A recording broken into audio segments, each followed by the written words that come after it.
Good afternoon and welcome to the second masterclass of the Cellissimo Masterclass program. I'm delighted to be here with 8 promising cellists and who have been picked and selected for this program. And we are all thrilled to welcome distinguished French cellist Marc Coppey today. He shall be our master and our teacher. He is, of course, an illustrious cellist who started his career very, very early. He was 18 when he won the Leipzig Bach competition. And throughout his career, he has worked with the luminaries of the classical music, such as Yehudi Menuhin and Rostropovich. So it is wonderful to have him here. And we heard him last night, of course, as he wonderfully directed and conducted and played with the Irish Chamber Orchestra, and certainly made anybody who would not already love this instrument fall in love with it for sure. So with him was Christopher Ellis last night, and he certainly showcased that he's not only a wonderful performer, but also a gifted teacher, because Christopher Ellis certainly learned his craft from Marc as he was his pupil for many, many years. So we are truly lucky to have Marc with us here today. And I shall give the floor over to you, Marc.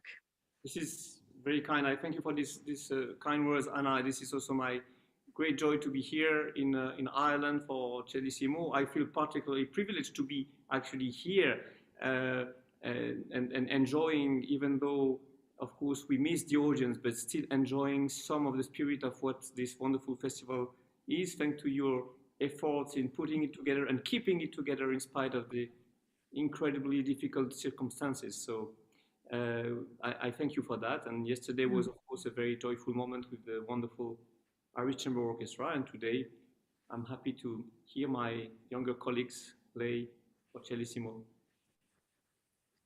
Okay, thank you. Thank you so much, Marc.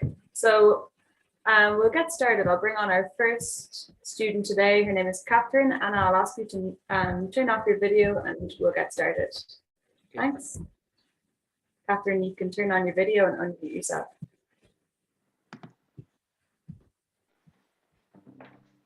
Hello, Catherine. Hi.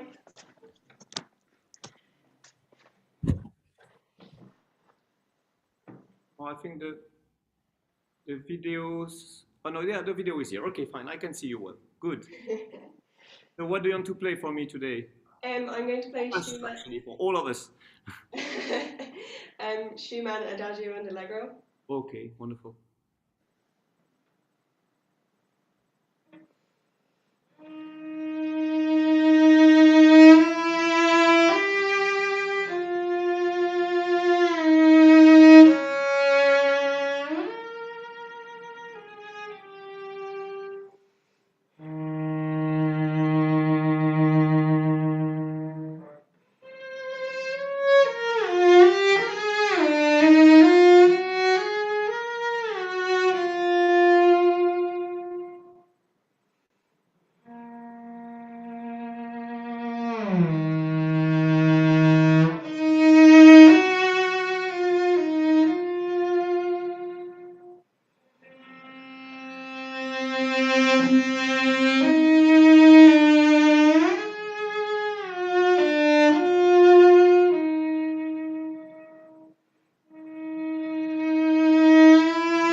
Okay, bravo, Catherine.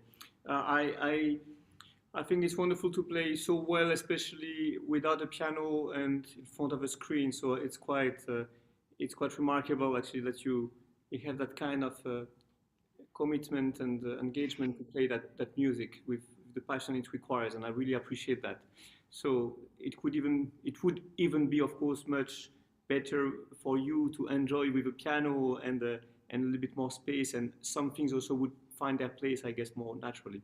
So lots of excellent things.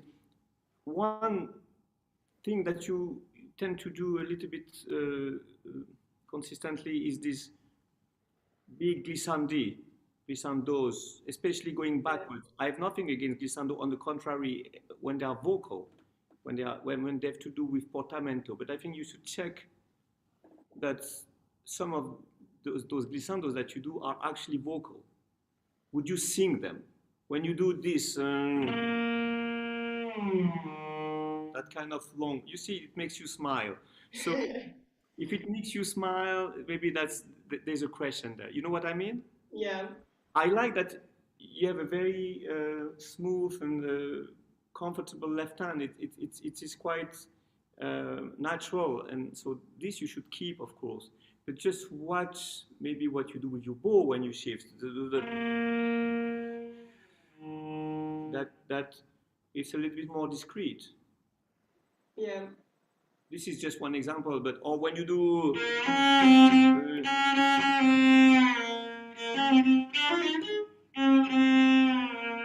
Would you sing that?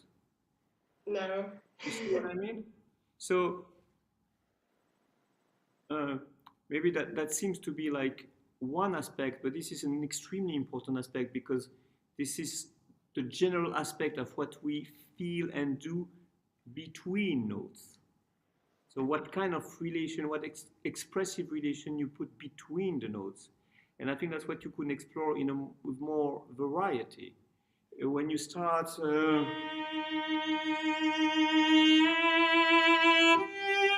even though there is or there is not a portamento or a slide as such, there is the tension of interval so that you can express through portamentos or through sostenuto or through timing. There are various ways of doing it.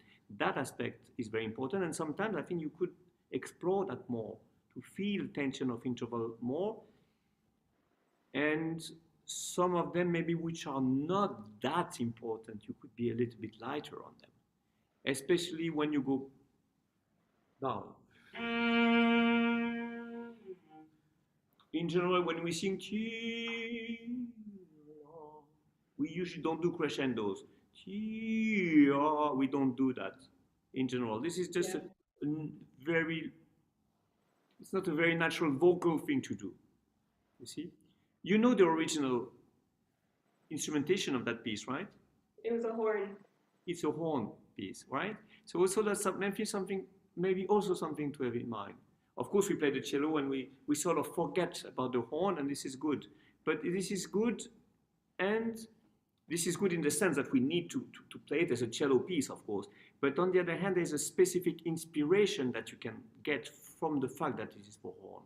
When you play these long notes,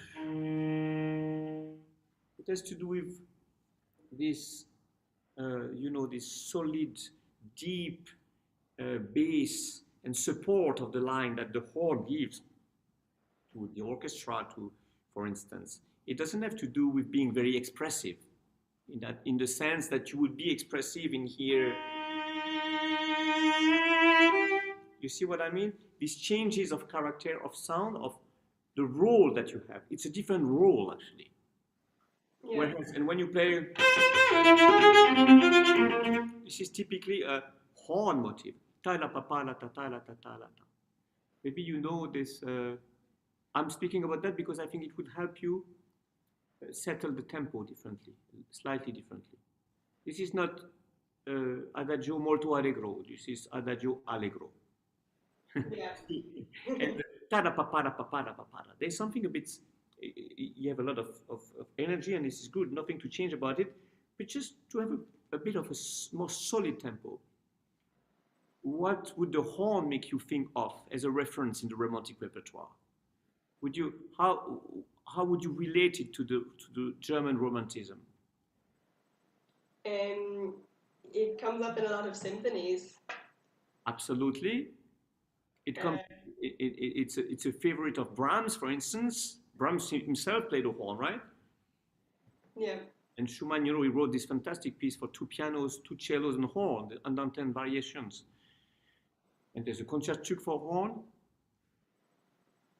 And what do we do with the horn?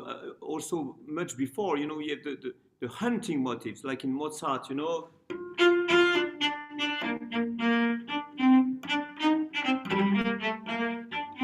slower, but we have ta ya pa pa ya pa ta la pa pa pam. It's a hunting motif, right? You also have that in Wagner, of course. This is the instrument of Siegfried. So the horn is the instrument that you use for hunting. This is the instrument that the young romantic hero plays. So there's something quite in relation with that, I think, in the motifs. Whereas the beginning is maybe more dreamy. Different sides of the romantic hero, huh? the loving one, the passionate one, and maybe a little bit of, maybe warrior would be too strong, but riding one at least. So something like that to find in the character and also in the tempo that you have, I think. Yeah. So, of course, the beginning is so difficult to play without the piano because it's a dialogue. And I'm sure you hear it in you hear it inside, don't you? Yeah. But maybe we can try that beginning, having the idea that you are in a dialogue with the piano. So it's like a proposal, and then you have an answer, and you can oppose a little bit more the little differences of character that there are in between your phrases, right? Yeah.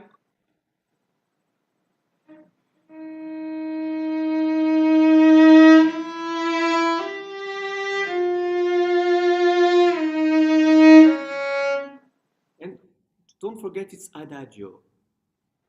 Yeah. Your tempo is okay, why not? It's rather on the fast side, but why not? But I think it should really be calm. You remember what he wrote on the score? Langsam mit ingem Ausdruck.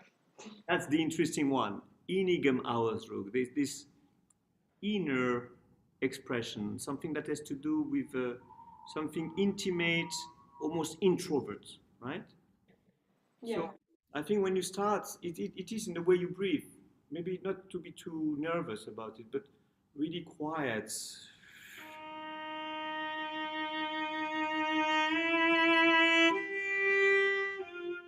To feel.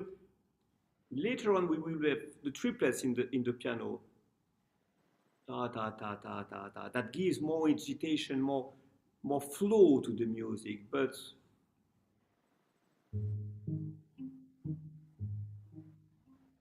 we have this quiet motif of eighth notes, right? That could help you maybe settle a little bit more.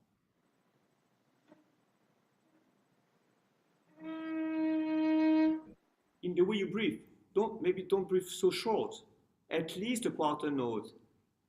And one, not one. That's imagine you give the quiet and slow, not static, but slow tempo to the piano, right? And once again, the horn reference that you actually breathe. Take a breath in relation to the long phrase that you're about to play.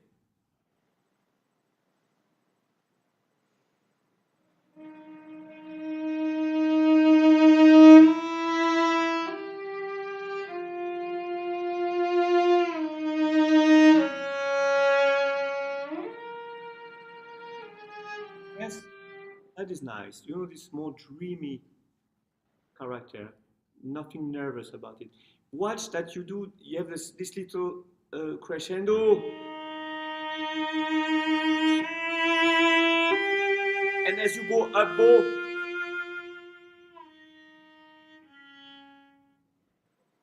you know one of the paradox of our life as cellists, right? It's easier to do a diminuendo down bow and a crescendo up bow. Yeah. We spend a lot of our life doing exactly the opposite, right? So this is a bow, but it doesn't open up.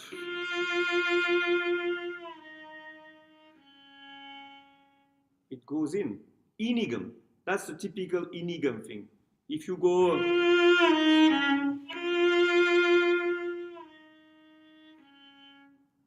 more intimate.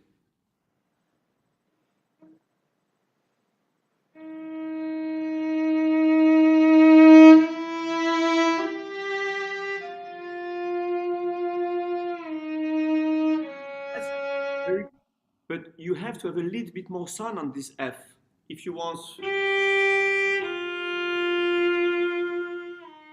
to allow that diminuendo. Maybe that would help.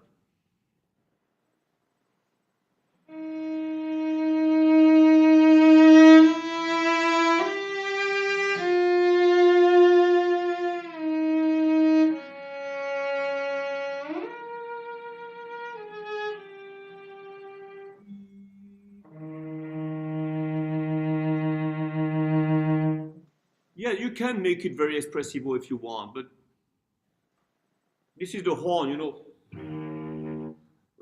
Like a pedal. It doesn't have to do like to be, Yeah. you're just supporting the expression is on the piano there. So you make it beautiful, but I would think almost too beautiful. Make it beautiful when you, there you can be back with the expression, right?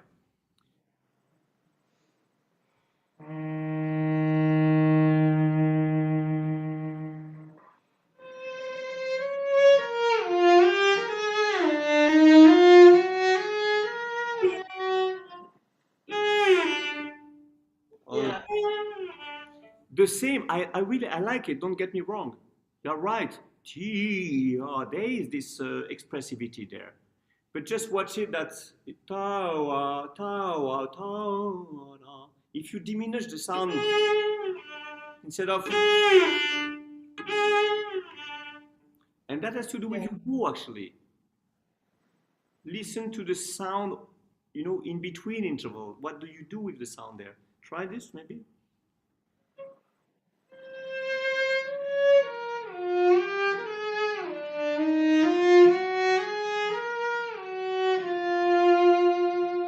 See? This subtlety that there is between notes. So there's an infinite variety of expression in the interval, and you can do it in many different ways. You know, it can be more, you can be less. What I'm trying to open you up to is just to be more sensitive to that, to really make sure that this is how you would sing it yourself. Do you sing this? Did you sing that sometimes? No, not really. You see, I think this is maybe what would help you.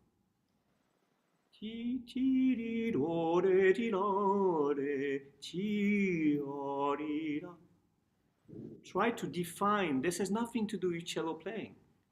Try to define before you play it, how you want to hear it, and then play it. Can you try that?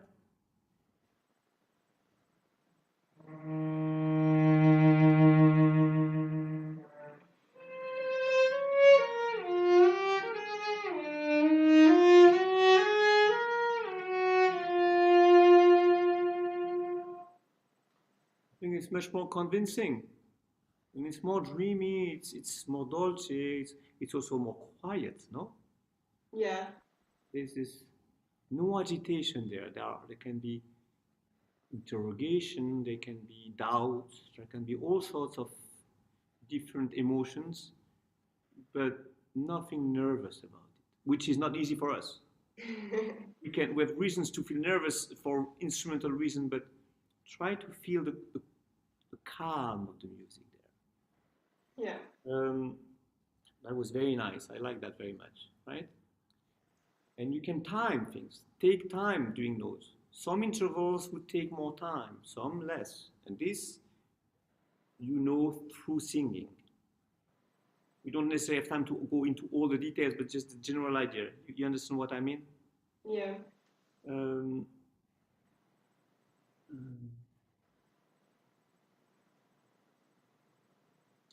Another little thing that could have the expression is when you do this, it's difficult to hear subtle things through a computer, but you have a very good intonation in general. But I think sometimes you could explore what we would call expressive intonation. You see what I mean? When you do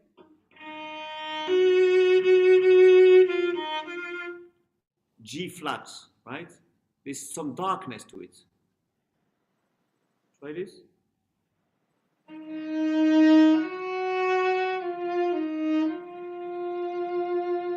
Very nice, very nice.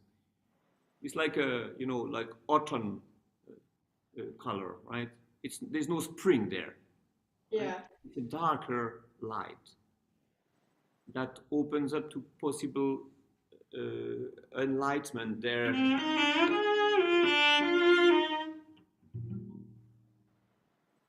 Go ahead.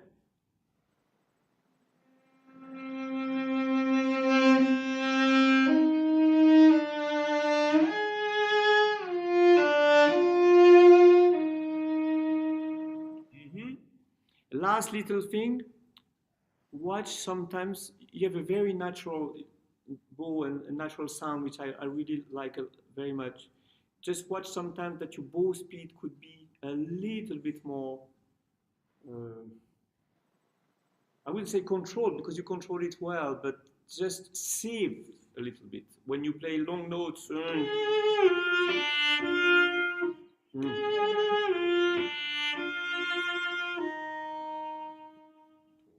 just to give the feeling of these long phrases.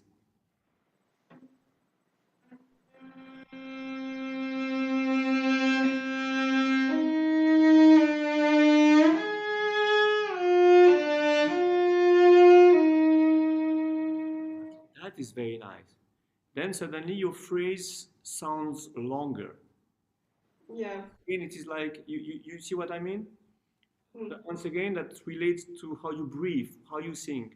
Ta-dee-da-dee. You wouldn't let the air go so fast. So this appoggiatura, we agree this is to be more sound. But you don't necessarily have to have more sound by using more bow.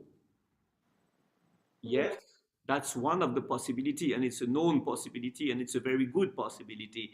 But it's not the only one. Sometimes you can also do it by feeling more resistance and more depth in the sound.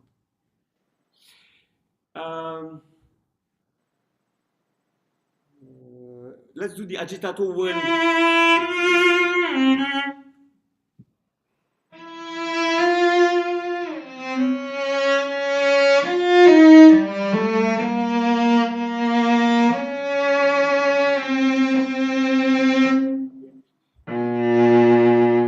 One passage where we have to watch that we play in relation to the slurred that Schumann writes. Yeah. And not to the bowing, because you play this way.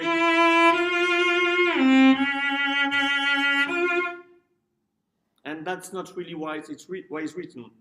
It's written.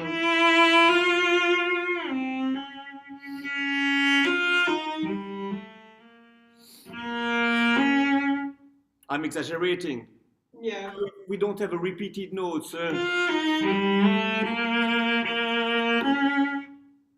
One B flat belongs to the previous slur. The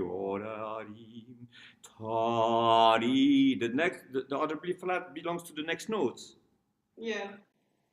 So whatever bowing, but try to feel whatever bowing you do that we do. Why do we divide? We divide to have more sound, more. Okay, fine, but that doesn't change the overall phrasing.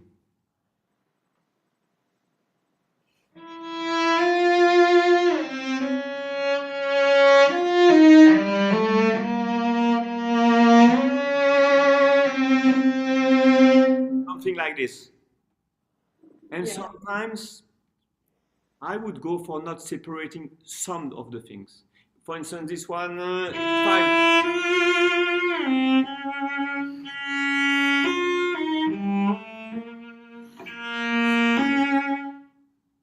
You see what I mean? Yeah. You go.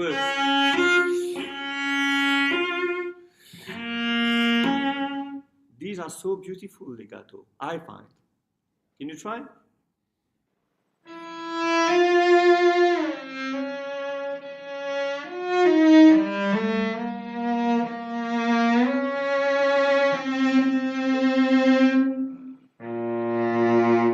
That's an excellent phrasing. Now you can divide, of course.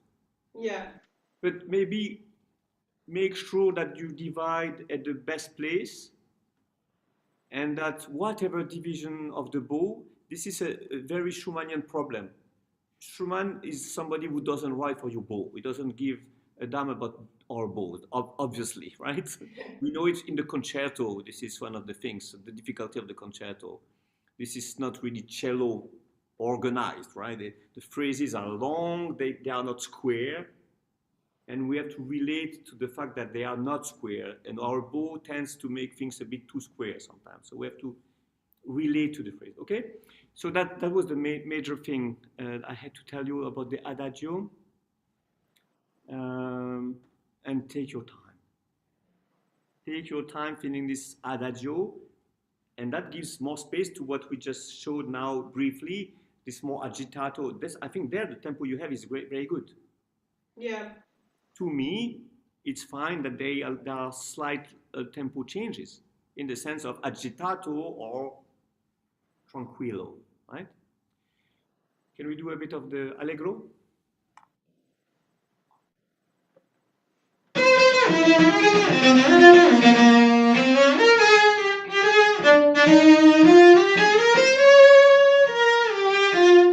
This is the articulation. Maybe it's a little bit extreme, the example I'm giving, but you know this this famous Mozart quartet, the Hunt.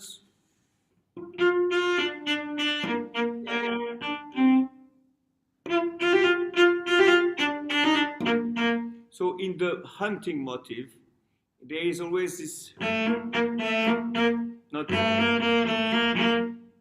You see what I mean? There's a little articulation which is quite natural in the for wind instrument. Pa la pa pa la pa pa, no ta la da la la la la. So I think we should try to have a little bit more articulation between the second and the third. And not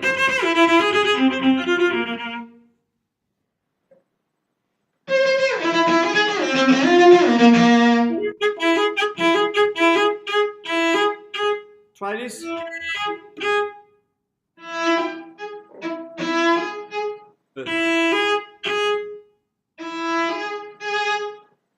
What I do is that, of course, I won't be able to do it when I play the full speed, but I practice by retaking the bow.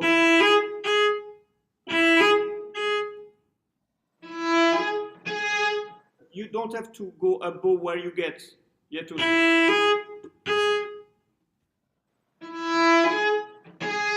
Yes, and don't use too much bow on the second note.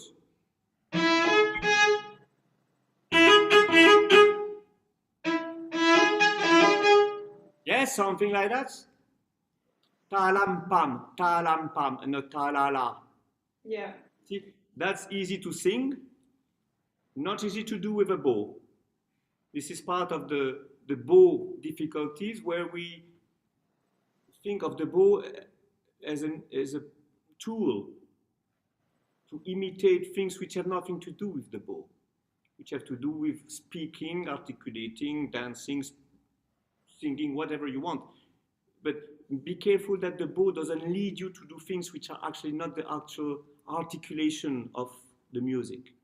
You see? Yeah. And I think, to me, this is also the limit of the tempo in this allegro. Play with the same fire and passion and enthusiasm. That is fantastic.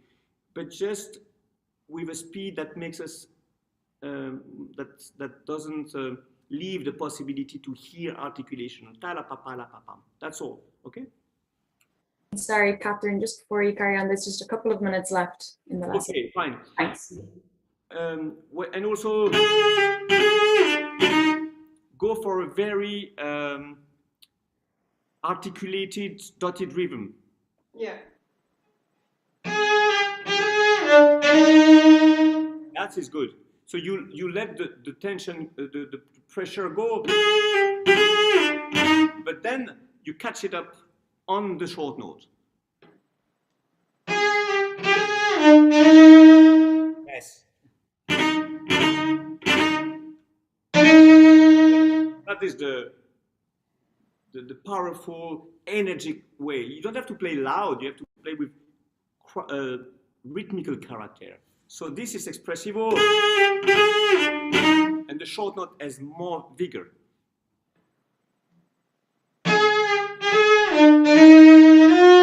Oh, sorry.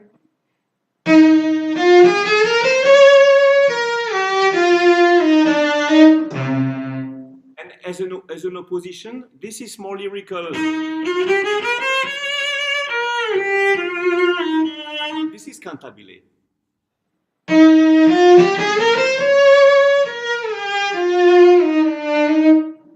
That is good, you see? And try also not to divide the bow, not to divide the phrase with the bow, meaning 1, 2, 1, but 1. A longer legato.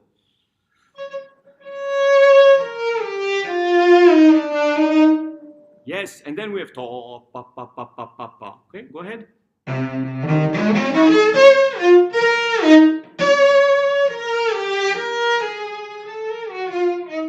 Keep the sound in. No. But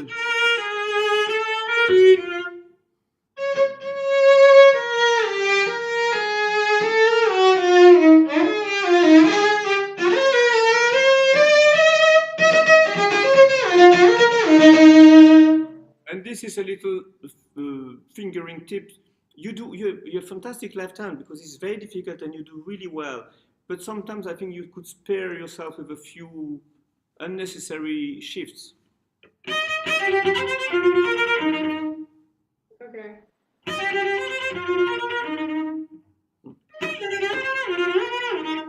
This is what I call the trombone fingering. And it's so many motion. Yeah. You can use the thumb also.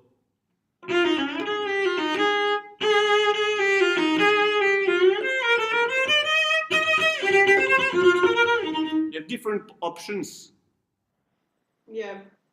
We cannot really go in details with it, but you have, once again, you have a very good intonation, very good left hand, very easy way of playing, which I really like. But make your life simple. Also, thinking it's a horn thing, it's not a cello thing. Those shifts are not necessary, right? Or also, when you do, it's a lot. Yeah. That kind is okay.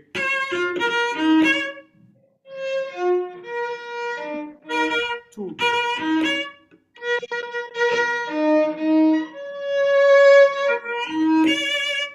Yes? Yeah. Yes, that kind. You see, that also allows better sostenuto.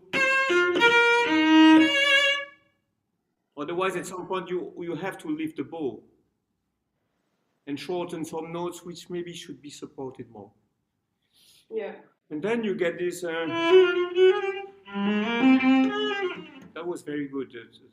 This more fresh, very amoroso almost kind of expression. You get that very well. The middle part was very good. I like that you don't play too slow that part. You are absolutely right, because we have the syncopation of the piano that supports a certain intensity. It's a different mood, of course, but with the inner agitation of the allegro, which you caught that very well, which I appreciate. The rest is very good, very good. Watch this thing in general, that the bow division don't necessarily relate to the music organization of the phrase. So when you divide, and you are right to do so, because we need lots of bow to add lots of sound, but make sure it doesn't build new phrasing, which are not really the one that Schumann indicates, right? Mm-hmm. Okay, that was short, but I hope it was helpful. Bravo anyway, and hope to meet you for real someday. Thanks. Bye, Catherine. Bye. Thanks very much, Mark. So Catherine, you can turn off your video, and Callum, you can turn your video on for your lesson. Thanks.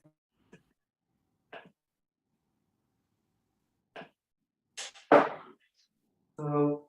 Hello, Callum. Hi. How are you? I'm good. How are you? Good, good. So, what do you want to play? Some first movement of the Prokofiev Sinfonia Concertante. Yeah. Good. Okay.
Bravo! It's really remarkable. It's wonderful because it's a very difficult piece, and you master it already.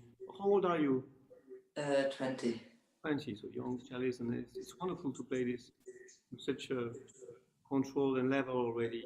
Many good and right things in what you are doing in this music, um, and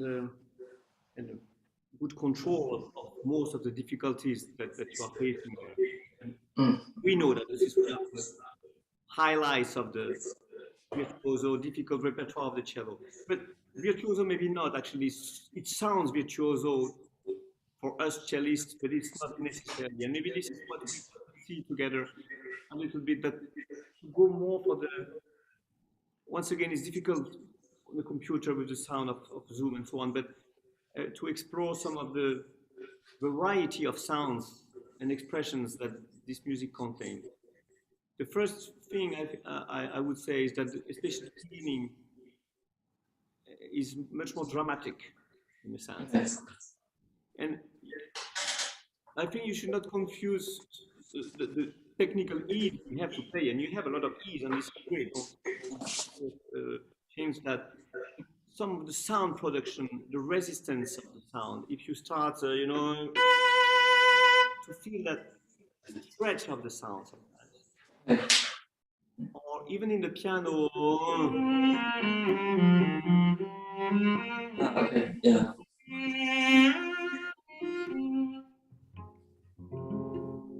She's extremely dark, sad, as opposed to some of the contrasted harmony precisely there. And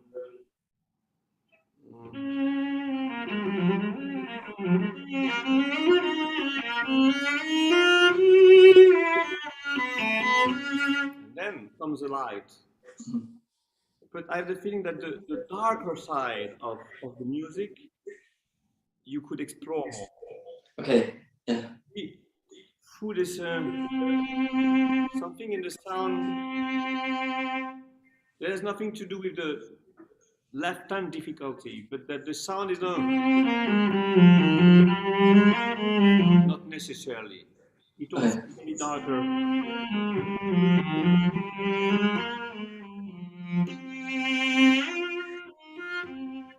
You see, that's an example. Okay. And, as opposed to the very moving forward.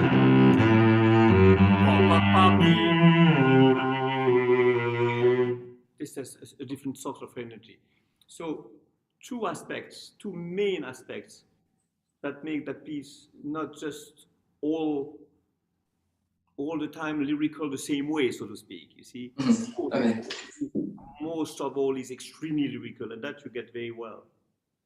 But maybe to explore the differences of expression more, either for harmonical reason. It can be the harmonies are extremely different keys, so different colors, different characters of key, and rhythmical. For instance, when you play loud, like you have many fortes there, right? So the beginning is a forte, and then this is a forte. This is also a forte, but different. And one of the differences come from rhythmical reason precisely. Key, harmony, and rhythmical. The orchestra there stops. It's a cadenza. Or this is a cadenza. So you have more freedom than at the beginning, where you have pom, pom, pom, pim. Of course, all these things are extremely difficult to develop without a piano. But I'm just trying to tell you these things because I think that's what could help you develop in this movement, which you already play extremely well. So let's do the beginning maybe, just to try to see this. To feel this eighth note. Do you know where these strings come from? The what side? Do you know what is the origin of this motif? You don't. It is in Romeo and Juliet. Oh. Something to consider also when you Oh start. yeah. Okay. Yeah? So listen to Romeo and Juliet and you'll see what I mean about the extremely dramatic character of this beginning. Okay. The way opposes to the finale.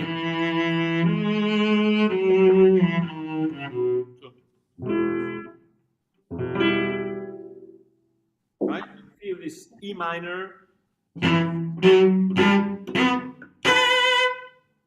And not just. Yeah, okay. See what I mean? Yeah, yeah. The intensity that you are giving is very good. But to me, once again, with all the limits of our communication through screen, but to me, I'm not so sure you connect to this E minor character. Yeah, I think, yeah. See what I mean? Yeah, yeah. Okay?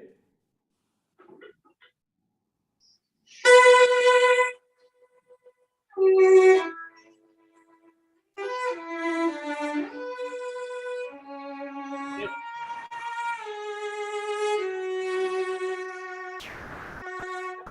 I like.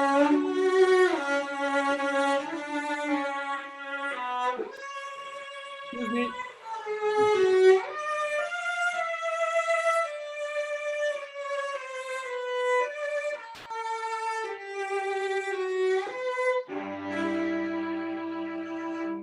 Yeah, but keep that because it's much better at the beginning. Then it goes away. Okay. Sort of goes away, but in general, because I think you don't save the bow enough. When you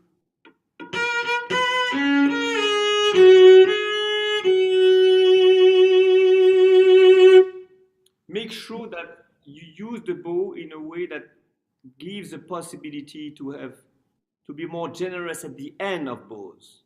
At the beginning, the same way.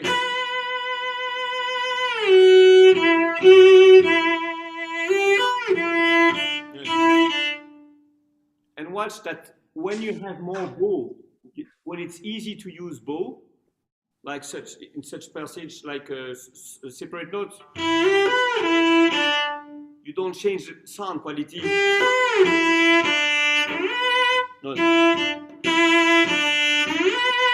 Whether I change bow speed, yeah, I do change bow speed, but maybe in a limit that doesn't change too much the basic color of the sound. You see? Yeah. And then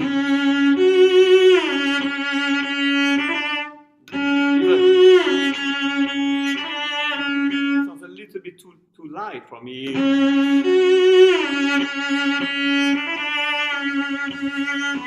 You see what I mean? Mm-hmm. Yeah.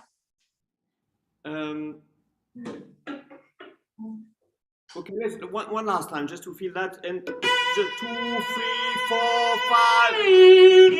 Keep this. You know, it's not 1, 2, 3, 4, 5, 6. It's 1, 2, 1, 2, 3, 4, 5, 6. Okay. 6, 4. Mm. So we have the first note, of course, at the beginning you need a bit of speed. But you can try to develop towards the end of the bow, right? Okay.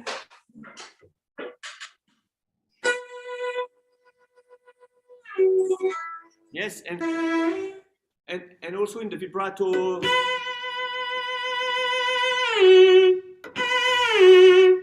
You see that the vibrato is not exactly the same all the time, but it develops in relation to the interval. To sing T-R-D. Okay.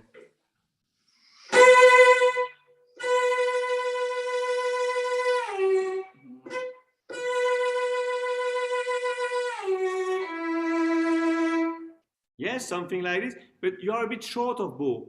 Yeah, yeah. Don't forget this. Okay, that I like. This, as opposed, we have, these are not, they're obviously not cantabile. But T-R-E, anytime you have 8 notes, they relate to the cantabile line, not to the orchestra verticality. Okay, and feel the accent at the beginning. that will help you play the accent, then they can release the sound.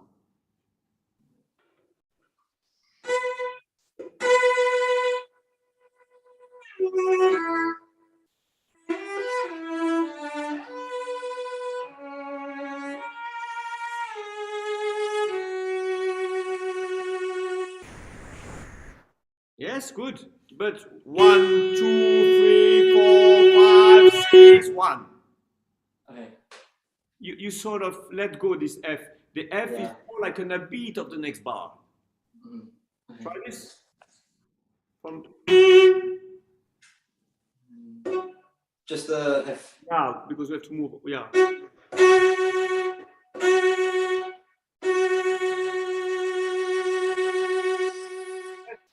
If you think that the end of the bow, you don't have to, but you can potentially accelerate the bow at the end. That means that you are never short. You don't feel too short. You see what I mean?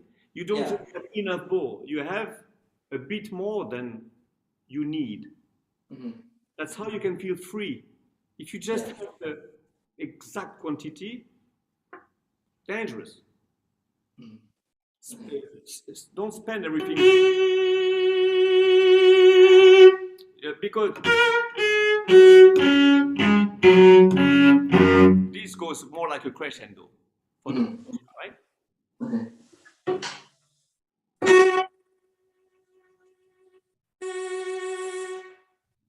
Yes. 2, 3, 4, 5, 6. Pa-pim. You actually conduct the orchestra to go to this down to play this downbeat, right?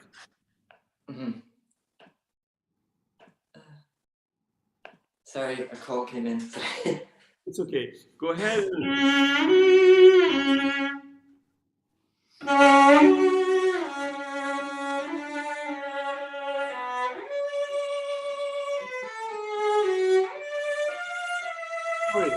Sorry. This is where because you have, this is much easier to play because we have more bow. Yeah. And this is when you start changing the color of the sound. Okay. Keep the same color.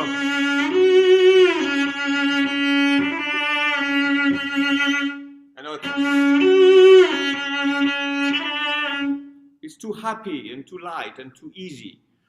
Yeah. Okay.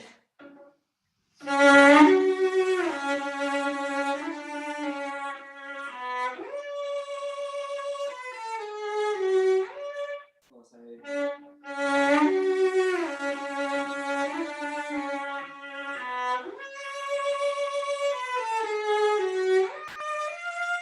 Yes, good. When you have a very good sound, very good bow. I mean, from what I hear now, it's really very nicely played, but make sure you can also intensify the second half of the bow. Okay. You see?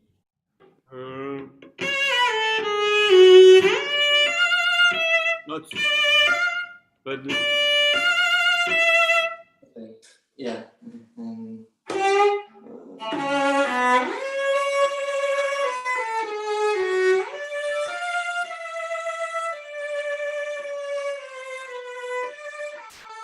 yes, good. And also in the quarter note, when you have, but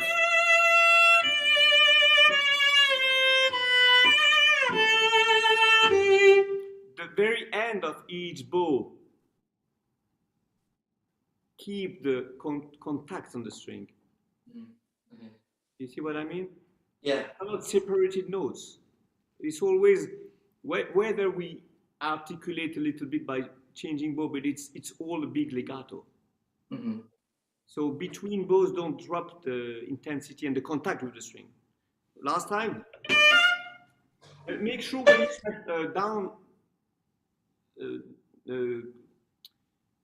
downhill, Oh yeah. going backwards, shift. Okay. No, don't do it to the next bow. This is also why you miss it sometimes. Yeah. You connect with the right direction of the bow. You see what I mean? Yeah, yeah, yeah.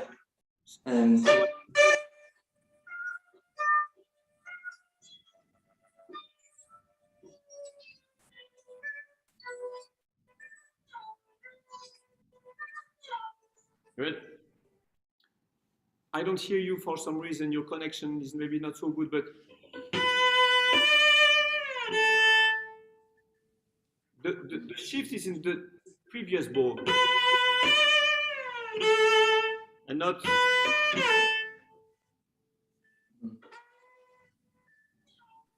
Sorry, Callum, I think your audio isn't working very well. Sorry to interrupt you.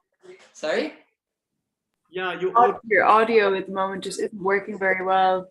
Yeah, we have some issue with it, yeah. Can you just try that one more time for us?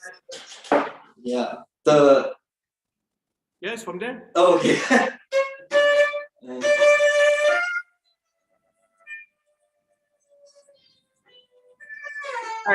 Sorry again, Callum. It just seems to be a bit of a lag. I'm not sure. Sorry.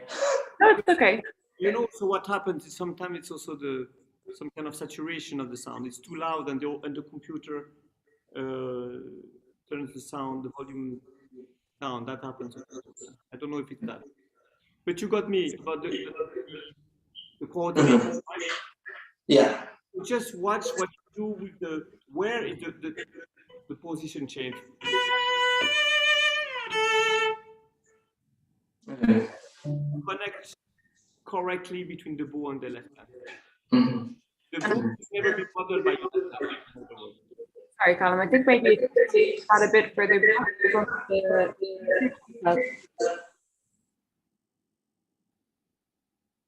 Okay. Can you go on? When you have this, don't forget that this is a transition thing. Mm-hmm. Slow down, and the slowing down process and the event doesn't happen suddenly. Mm-hmm. It's only here, right? Okay. This is a bit broader. We are done with the. Okay, try this.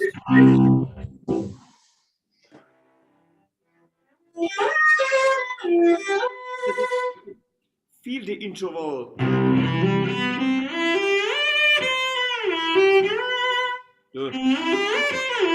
It goes like too light. Okay. Feel the interval.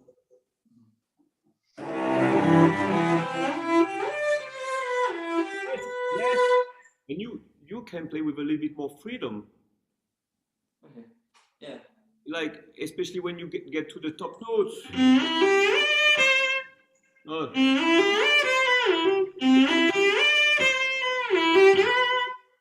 You see what I mean? Yeah. As opposed to the beginning. Ah, okay. Yeah. This is not the same thing at all. We are in C major, and it's more cadence here, right? Mm-hmm.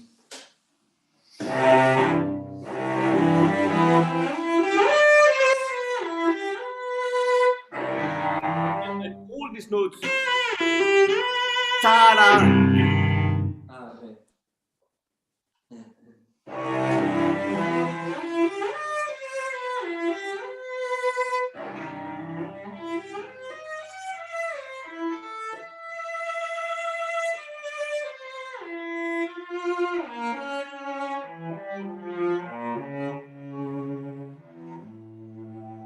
Okay? This is a bit of more of a change of character.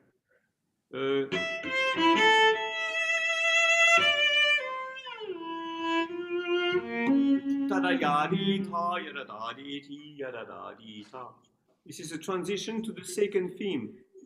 Mm-hmm. Yeah. So the second theme.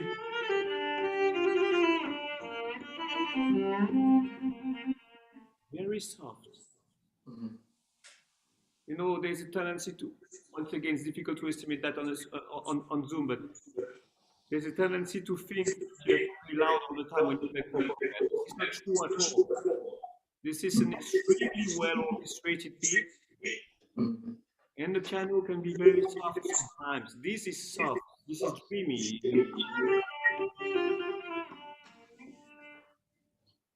and quiet.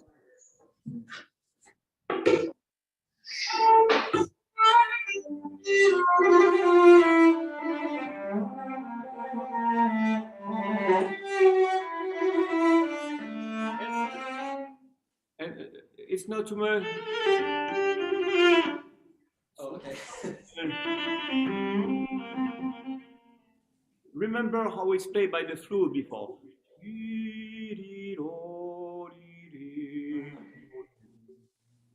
And we have a lot of notes, right? So we yeah.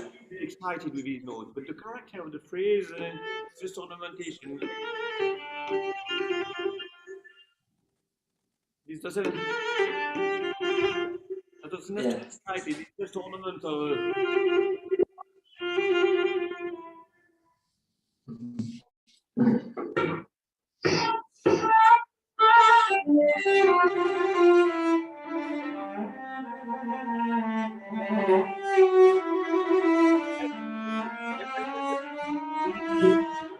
When you have this interval, you can sing them. Okay.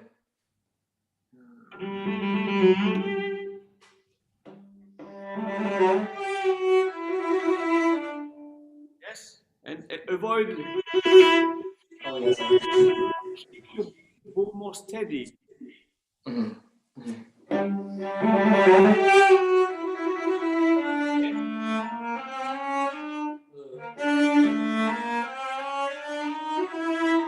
Okay, very good. And once again, this feel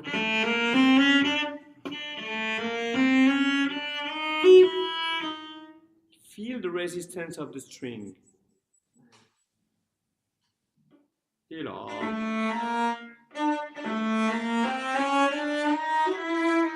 Okay, that is very nice. You see what I mean? Yeah, yeah. Because you have, I can tell you have a great sound and everything, but feel between the notes this tension. These intervals are all different. C sharp is big. This is dark. Then you have the flats.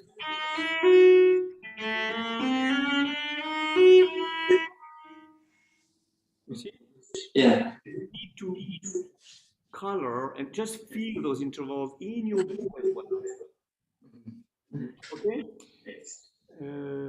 So in general, your tempo is good, but I would say that one of the main differences, contrast between this first theme and second theme. First theme, yum, pom, pom, tim. It is intensified by the speed of this eighth note, whereas the second theme is absolutely horizontal. First theme we play horizontal on a bass which is more vertical, right? The orchestra. Second theme is almost a long, uninterrupted line. It's not so easy for us to actually achieve, but this is how the music is. Yeah, okay. It's in the orchestra very well when it's played by the flute. Okay, let's do a bit.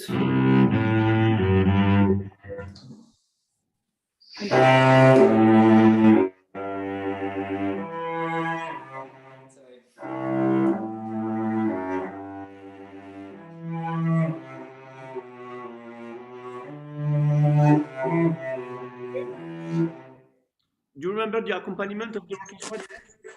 Sorry? Do you remember the accompaniment of the orchestra there?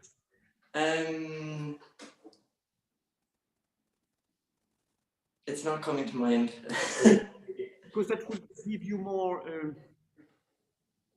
idea about the character of your phrase. You have 16th.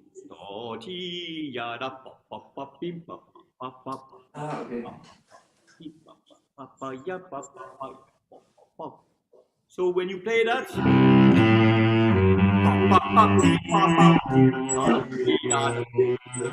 legato sostenuto, all of this, but with a rhythmical energy that has to go with the pop, pop, pop, pop, pop, pop, pop, right? It's going forward. Go ahead. I'm sorry, Callum, just before you get started, there's just a couple of minutes left. Okay, thank you.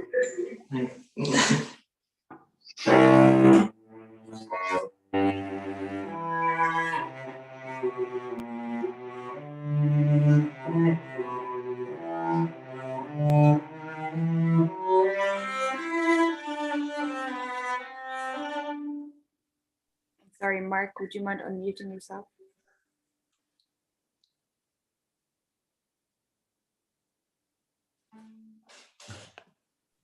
Sorry, Mark, would you just mind unmuting yourself?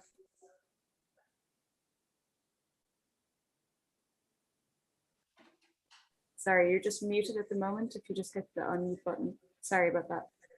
Oh, please, I know I didn't touch anything. It just happened by itself. Is it okay now? Yes, yeah, we didn't miss anything. That's great, thanks. No, please, thank you. So you see, and this is also in relation to what I was telling you about the fact that whenever you play forte phrases, within those forte sostenuto phrases, few differences, such as appoggiatura, for instance.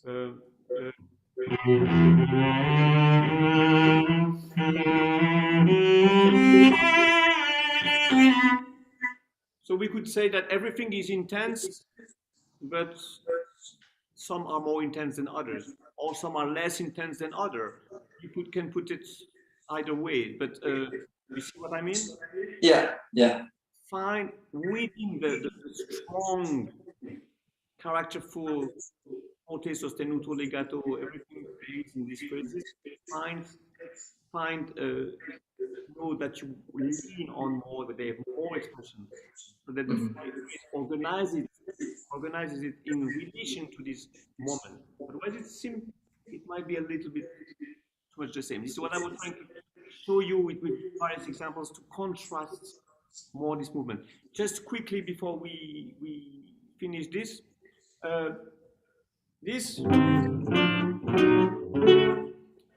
in general, I like what you do there, because many cellists forget that you can do pizzicato that way, and you are absolutely right to experiment that. But this specific one, the other way. Okay. And I'm going to tell you why. What I used to do that Prokofiev was telling Rostropovich they should be like this. It's a story that Okay. was telling, and Prokofiev apparently said that this was like throwing meat to the dogs. Like, Okay. you throw something, and if you do it that way, it doesn't work. Okay. And be careful. 1, 2. You take too much time. Oh yeah. It goes, right? Yeah, I was just preparing. Yeah.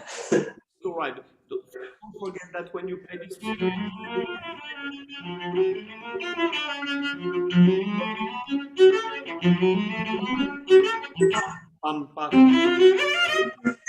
We have tim. So you see one more example. This is a general thing. In everything you are playing, you will find a lot of keys of interpretation, of contrast, or whatever you want, by relating yourself as much as you can to the orchestra. Meaning to the rhythm, to the colors of the sound, and to the harmony which is surrounding you, right? This is awfully difficult right now in front of a computer alone. And you are very musical, so I know you will do that very well with the piano, but even when you play alone, try to hear those things inside of you, because they will inspire you and make you play even better always, right? Yeah. Okay, so bravo again, and Thanks. all the best to you. Thank you. Bye. Thanks so much, Callum. Thank you. Padder is up next. I'd like to turn on your video.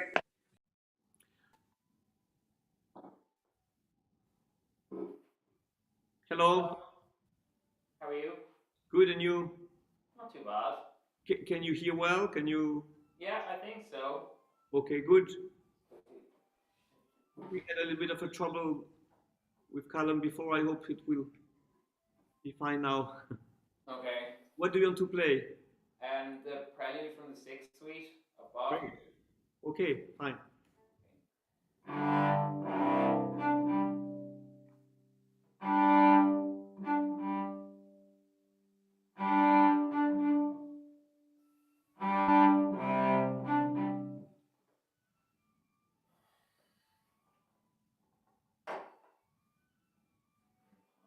Sorry.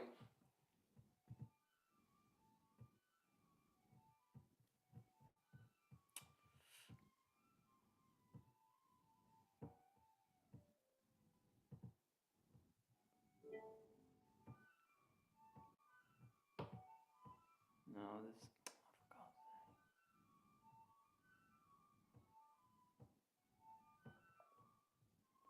Sorry, give me 1 second.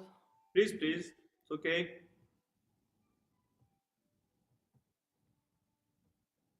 There we are.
Good.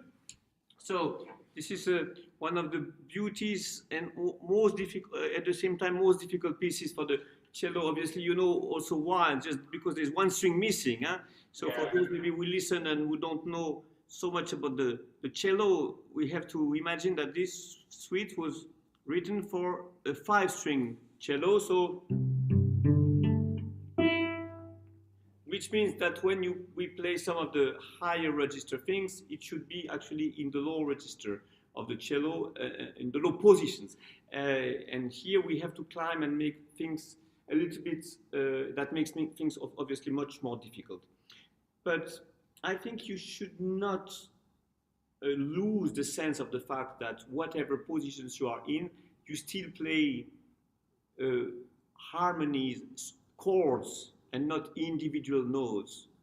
So feel more that, even if the instrument doesn't, instrumental aspect of the playing, of what we face, don't give us that feeling as much. We have to try to keep it and to develop it as much as we can. And sometimes it is much easier than you think. When you do, you play double stops, you play chords, and not individual notes. Do you play piano yourself, or have you ever? A little bit. A little bit? Even if you play just a little bit, I also just do a little bit. But I think everybody can see that. We cannot show it on the screen today, but you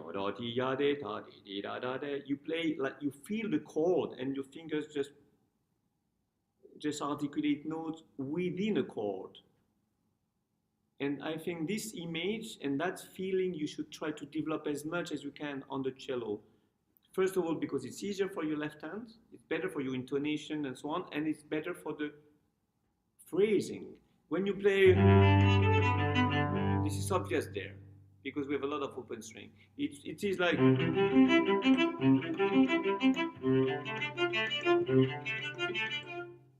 so everybody knows that famous prelude by Bach. Very small motions, just we place the hand on the chord and we move the finger on it. And we feel the long units. So try to rather feel the harmonical units rather than the notes. When I play, and then these are 16 notes. No, actually these are 30-second notes, 32 notes, and only 2 chords. So do you feel 32 units or do you feel 2 units? You see what I mean? Yeah. And something like that, right? So when you play, this is just simply a chord. And I think that makes life and phrasing completely different if you try to relate to that. Yeah. Okay?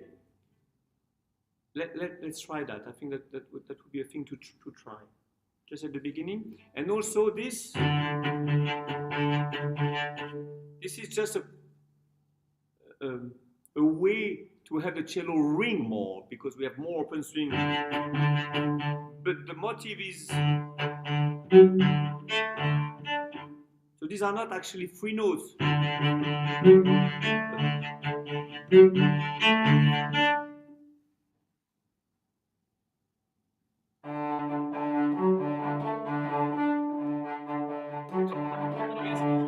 Yes. And can you try? Even if it's artificial, try once, one bow for one bar. Even if you can't repeat the note, it doesn't matter.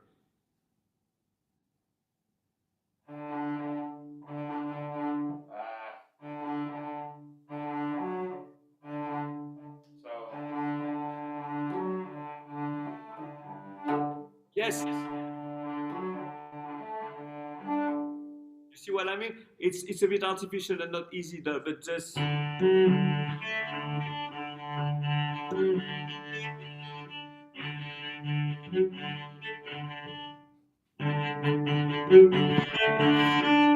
So to try to feel, these are exercises that you can experiment apart from the articulation that requires more bow, of course, but we use different bows to have more sound or to have articulation, not to actually mark every beat or every note the same way, right?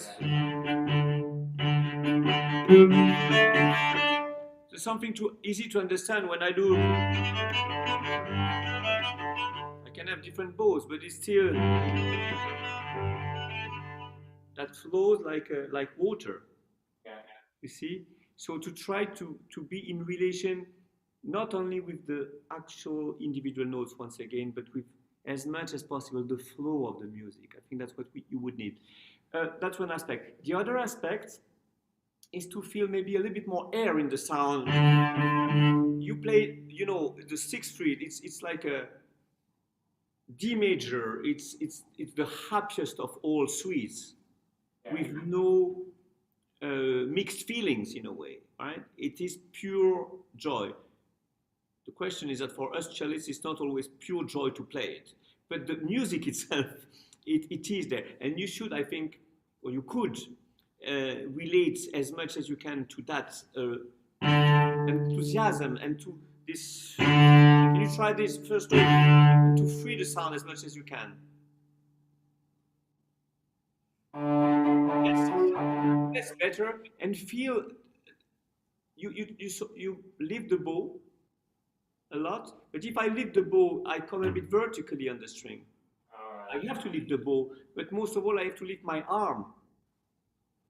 Try to raise your arm a little bit before you play, to feel this.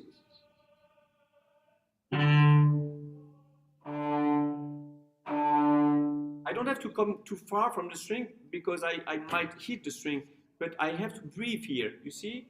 You have to you can rather lift the frog that way. Can you try this? Yes. And then. Okay. Because then you come on the right direction to the string. If this is the string, I come like this on the string. Yeah. I don't come. Yeah. Yes, you tend to do that a little bit, and that makes you hit the string. Or if you want to avoid hitting the string, then you have to stop the bow, which is not very natural for you. Feel rather when we prepare in general, we don't lift that way, but we rather lift that way. Feel if you put the bow close to the string, and now you lift the frog, and the tip of the bow goes down, and then yes, okay, that's good. You see, because I think your intention is good. You do a gesture before, which is fine, but I don't think this is the most convenient way because you might hit. Feel that you come on the string with the right direction. If I want to go that direction, so my bow comes from the opposite direction. You see? Yes, absolutely. And then if you have that confidence, you can really play with a lot of energy.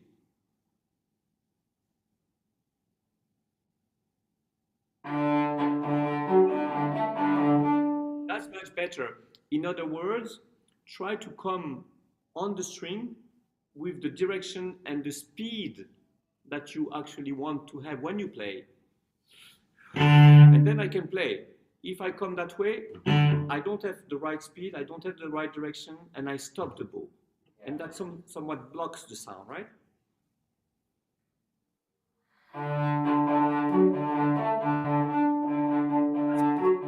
Yes.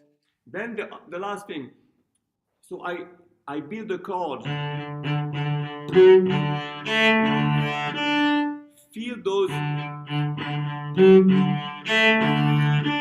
Build up that chord, and please don't forget that out of the sixth suite, this is the only dynamic which is written. Bach doesn't write dynamic. I mean, this is not Bach, by the way. This is a copy of Anna Magdalena. We know, unfortunately, you know that, of course, that we don't have the original manuscript. But still, this is interesting that the only dynamic there is this, forte and piano. Yeah. So I think you can oppose this.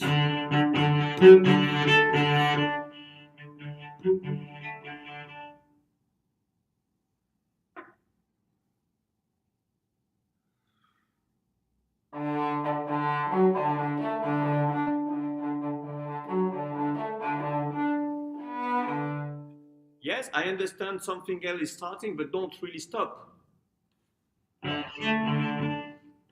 There's no stop. This goes on and on and on.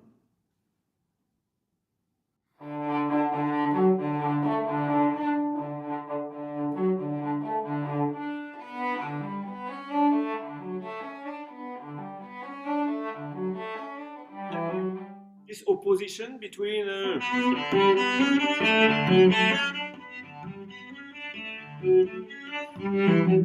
it stays forte, piano. You could think like an organ, you know, you have a keyboard and another keyboard. One type of sound, another type of sound.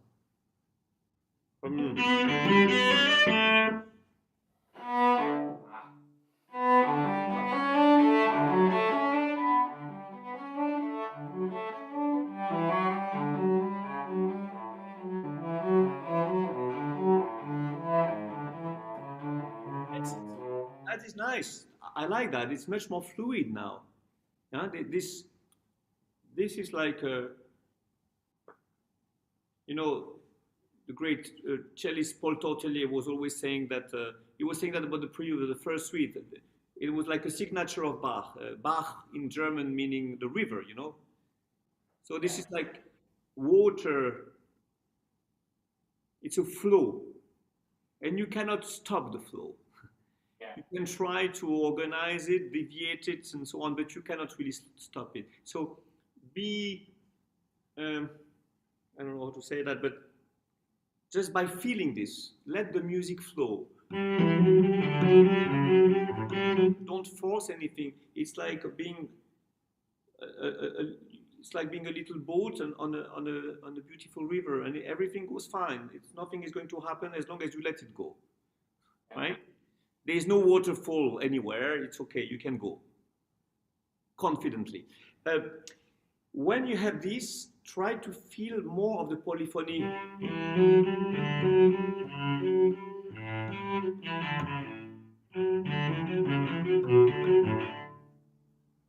I get more interest in the notes that change.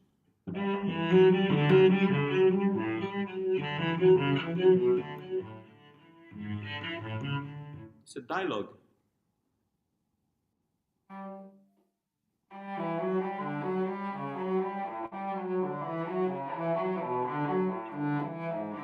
Be lighter on the this. You see what I mean? It's obvious, so we don't need to insist on it.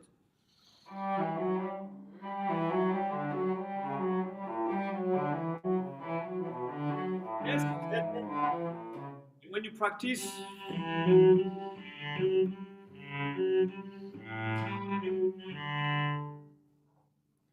and the little fingering thing when you do, No.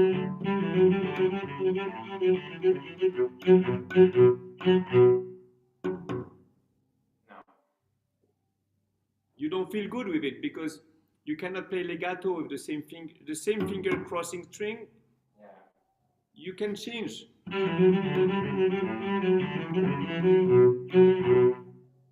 2-3, Uh, 2-3. oh, I see. Okay.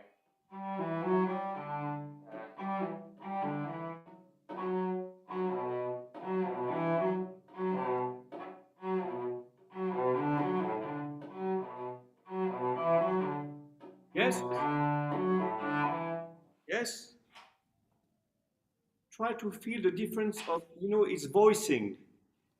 One string is a voice, and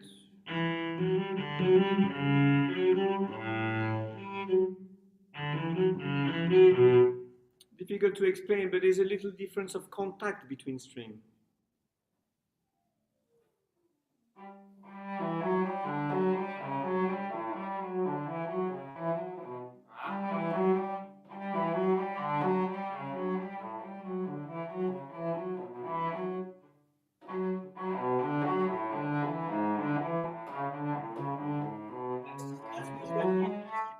It has also to, your tempo is good, but it has also to do with taking the time, to not changing the tempo really, but not being too nervous about this Yeah. string crossing and stuff. It's okay. Take time to almost enjoy them rather, you see, and feel that you have the time to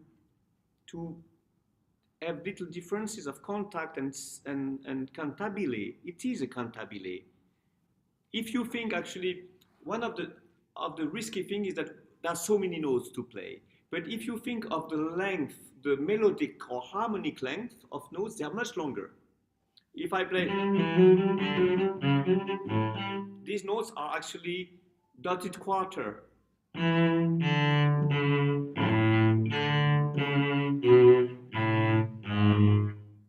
You see?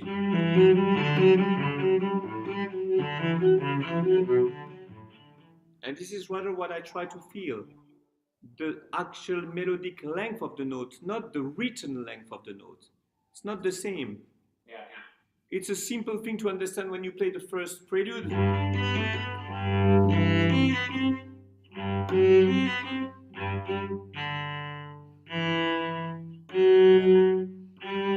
These are long notes, Yeah. right? It's a little bit of an illusion. What is written is not the actual functional, melodic, harmonical, whatever you want to name it, length of the note, right? Yeah. Okay, from here.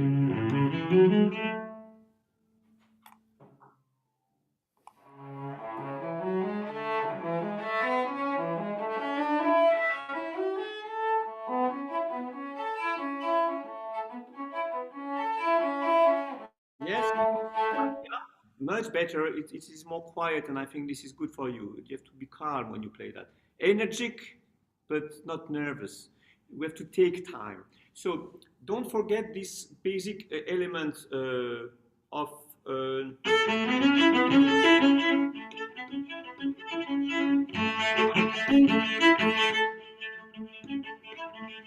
I think maybe I'm wrong, but I would think that this basic opposition of forte piano stays throughout the whole movement.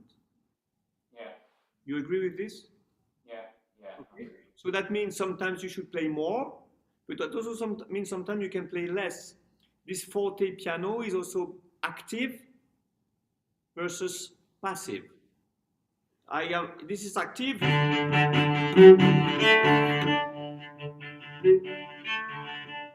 Like if you listen to yourself playing, you don't actually play. You see? Yeah. So let go.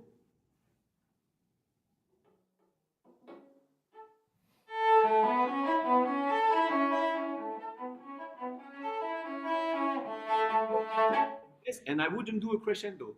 Oh, okay. Yeah. You see? I would relate more to the keyboard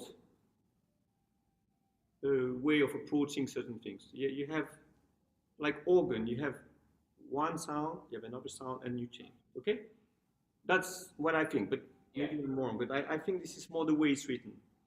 Go on.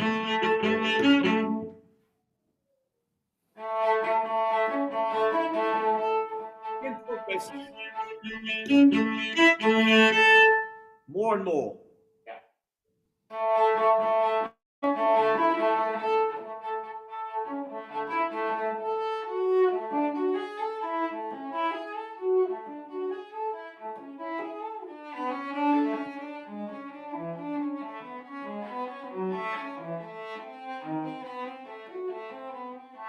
Yes, okay. I like that. It's much better, much more natural. Huh? Yeah. Now, when it goes more into the minor expression, you can take more time to become more lyrical. This is lyrical.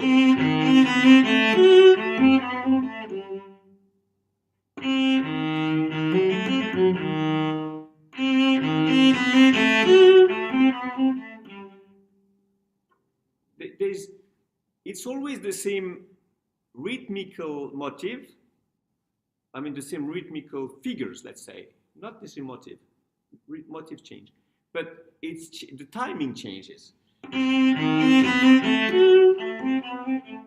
It's like a question and an answer.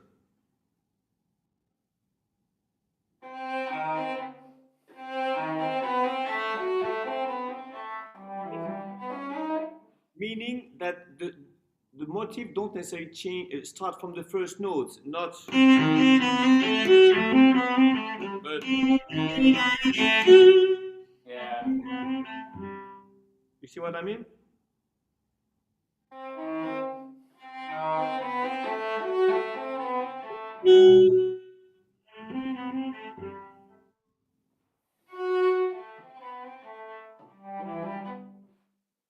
Are you sure that the motive always starts from the note? That's what I mean. That's what you should wonder, I think. This, yes, it starts from the downbeat. Yeah. But is it? Oh. You see what I mean? Yes, yeah, I see. Yeah, yeah, yeah. Don't play it square. Yeah.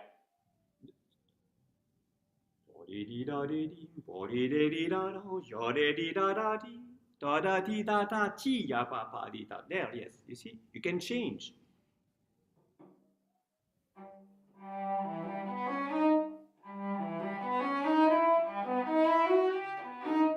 This. That's excellent, and this is also the time you need, don't you? Yeah. Otherwise, you are out of breath. So long, so many notes. You need to breathe within the phrase, huh? Otherwise, it's too stressful to play this music. Yeah. You have to enjoy the expressivity of those intervals and those different keys. This is extremely dramatic suddenly. Then comes this. I did like you for a while and I gave up on it. I think it's useless, but maybe I'm wrong. But everybody has his idea. But normally it's easy to play this passage. You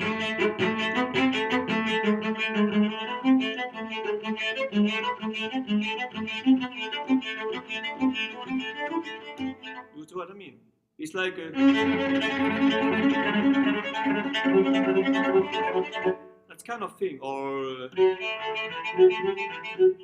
all these things. It is meant to play, to be sounding more and with certain ease. So I came up with this.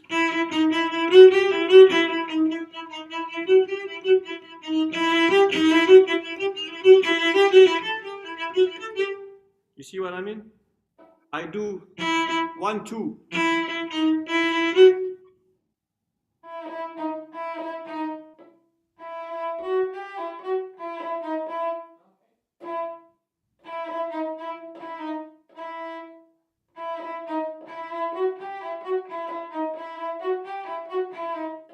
And then at the second time, you have to do for 3. 2,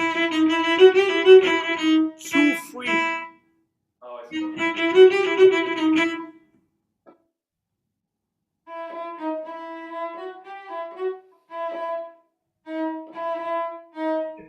Exactly. No,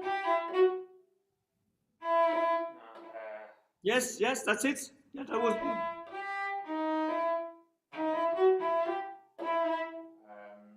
Yes, you get it. You get it. You see, it is logic.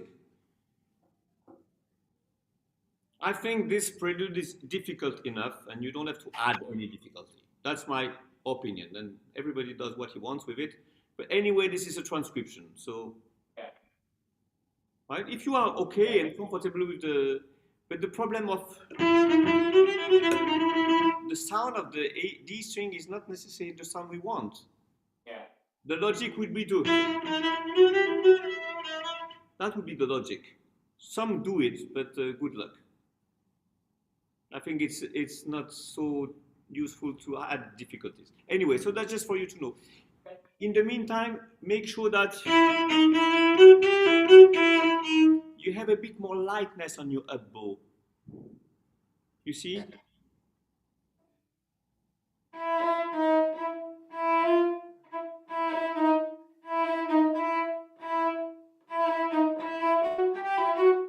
Yes, something.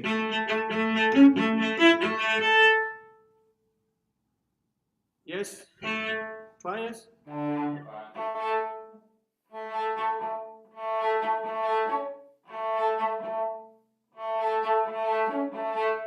Yes. Yeah, exactly. This circular, not this way, but more this way. So the down bow is a little bit more relaxed. Let your weight of the arm go on the down bow. Try this.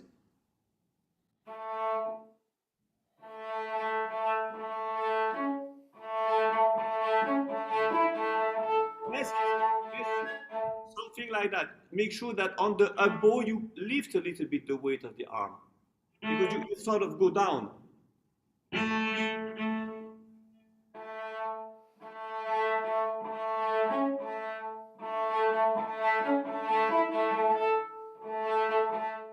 In French, we have an excuse because we say tirer, pousser, but in English, you don't have an excuse because you have a down bow and an up bow. So feel a little bit more down on the down bow and a little bit more up on the up bow. Don't feel down bow, but down bow. Yeah. You see what I mean? Yeah. Yeah. Yeah. Makes sense. You feel comfortable.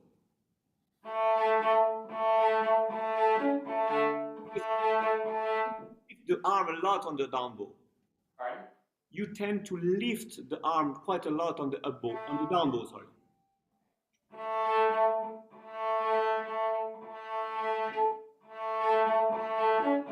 Yes, that you have to practice slow because you are used to it. Yeah. It's a bit of a reflex. You play a bit like this when you do down bow. Try to rather breathe out and you know, relax more on your down bow.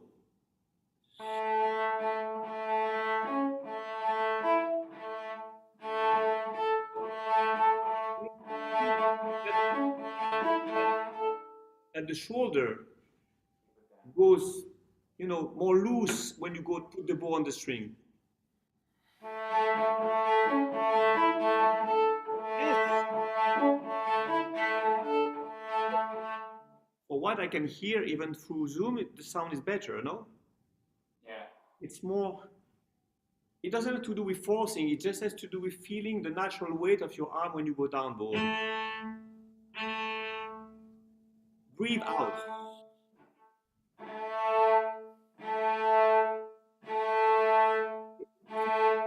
This goes down a bit.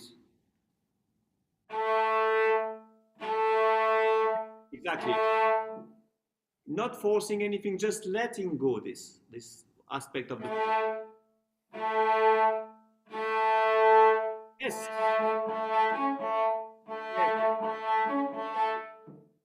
If you have more natural weight, you don't have to press the string. Yeah.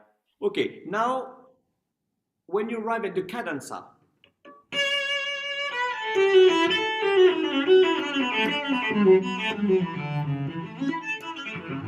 don't forget that this is a cadenza, because you keep the same tempo. It doesn't have to be the same tempo. Look, it's like in the fourth prelude. This is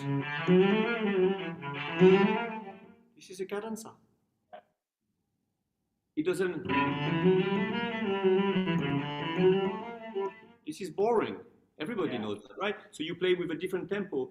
This is a little memory of an influence that Bach had from Couperin. You know Couperin, the composer? Couperin wrote non-measured prelude, meaning that you have figures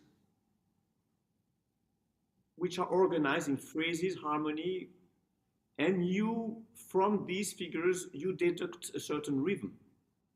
The rhythm is not necessarily written. You see, you have to organize it through the way the music is written. Like this. We see that these motifs don't go with the bar lines.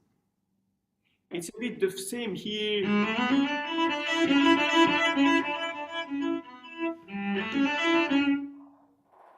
You see? Do we really have to phrase with the way it's written? I mean, the way it's written in relation to the bar? I don't think so. Yeah. You agree with this? Yeah. When we...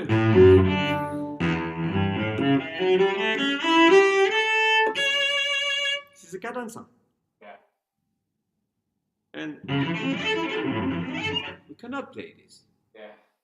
By the way, I'm not such a great fan of your fingering because it's too much motion. You don't have to play fast. If you want to play fast, why not? But then you don't have to. You have to play taking the time to hear the notes. I do this. I think it's clearer.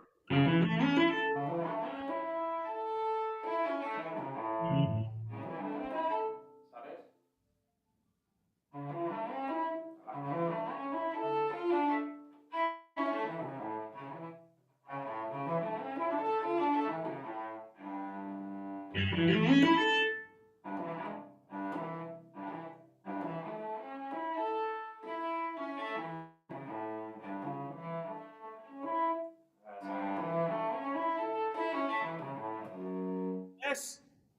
Yeah. That you can phrase with your left hand. You don't have to rush or stress these things. No, sorry to interrupt. There's just 1 minute left in the class. Okay, we just conclude this. So all from the cadenza.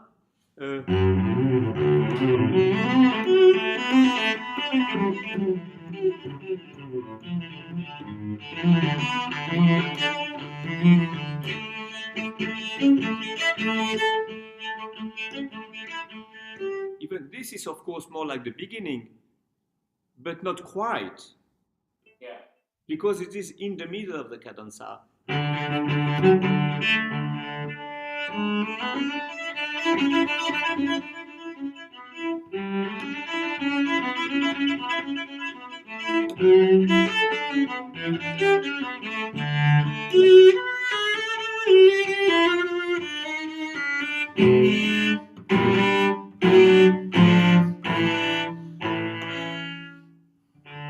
You know what I mean?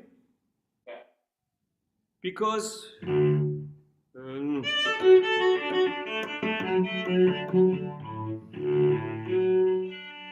it opens up to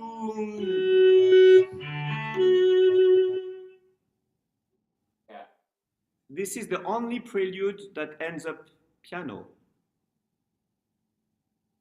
Like obviously piano. Yeah. And this is the only Allemande that is as slow and as soft. Yeah. There seems to be, I would think, always a connection between the end of a prelude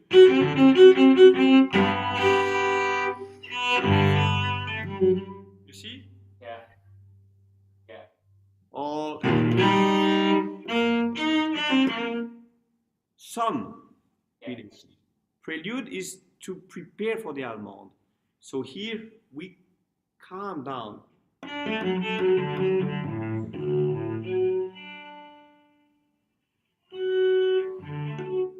You see?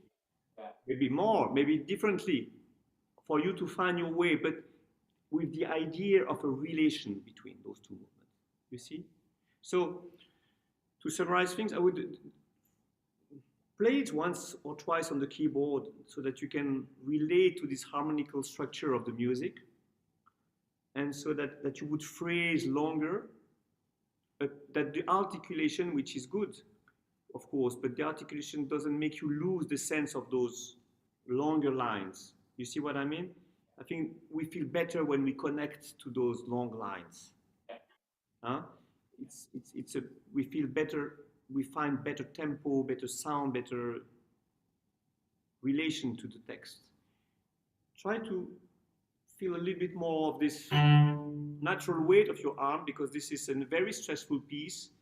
So we have to relate to something a little bit more settled, right? Yeah. And develop in your left hand or in the bow, I mean, in the cello playing, this sense of polyphony. Yeah. That we hear within this, apparently, it's like one line, it is so, but within that line, you have much more to find. Yeah. Hidden or not so hidden, other layers of voicing, maybe to clarify, and consider this cadence character, that this is not all flowing the same way, but you have really quite a long cadence actually that almost ends the prelude. Okay? Okay, I'll do all that. Thank you. Thank you very much. I really learned a lot. Really Thank you. Thank you. All the best to you. Bye. You too. Thanks. Thanks so much, Father. Michael, you can turn on your video and your audio, please. Am I not on video? Why? Oh no, sorry, Mark, not you. Michael is going to join us now for his lesson. Thanks. I understood Mark, so okay. Hi, how are things? Hello. It's lovely to meet you. Nice to meet you too. I don't see you yet. Sorry? I don't see you. Yeah, there you are. Oh, hey. Nice to meet you. So, what do you want to play? The second movement of Brahms' F major sonata.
Okay, well done.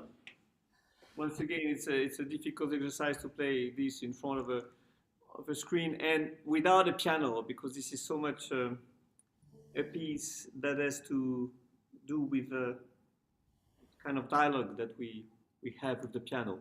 Yeah. Even though, you know, Brahms was a cellist, we know that now from his biographers, but maybe even more so a pianist. Anyway, so just a little cellistic aspect of your playing. You hold your bow never using those two fingers, 2 and 3, 3 and 4, which I think is not the best. Yes. Oh, okay. You leave them to whatever. And I think that doesn't help you hold, use the bow straight. Okay. You go like this on the string a lot. Okay.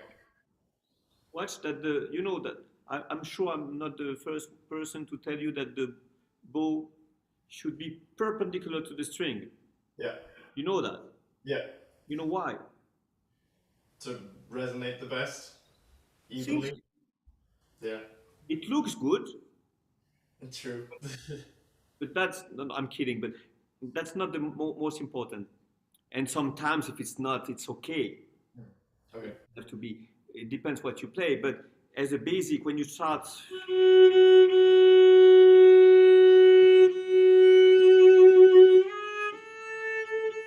It's a bit weird not to care for that, because I'm sure you. I mean, I can tell from what I hear that you have a nice sound, but it would be certainly more richer and more resonant and you know. Yeah, I can work on that. So you could work on that, absolutely. This is a basic of the cello playing, or the string playing in general. We cellists, we have a lot of space. Look, at violinists, you know, if they have less space, they have to care for these things, because if their bow is not straight, they go in their head or left hand, and so they have to be very precise. We cellists, we can be less precise, but I don't think we should. Okay. Because the sound is still suffering from it. The quality of the sound is suffering. And this thing about you, the way you hold your bow, I think that will help you in that regard, and that will also help you be more sensitive to the fact that the dynamics should not follow the bow directions. Okay. I'm sure I'm not teaching you something new, telling you that down bow has a tendency to go diminuendo, and up bow has a tendency to go crescendo. Yeah. So that's why you have to absolutely work quite a lot on opposite kind of dynamics. There's a famous, I mean, you know this famous method by Leopold Mozart, the father of Mozart. Yeah. Have you read that? I haven't read it, no. It's extremely interesting. Okay. Extremely interesting. And some of the most interesting aspect is he goes quite quick on how you hold the bow. He shows a drawing of a bad bow hold, good bow hold. Like if you spread your fingers like that, it blocks the arm, obviously. If you put your fingers more relaxed on the stick, it's better. So that's 2 pictures, quite quick. On the other hand, what he spends a lot of time explaining is how you produce the sound and how you relate the use of the bow to motives. Okay. So that you don't let the bow do it. You conduct the bow in the way you want and in the way the music requires.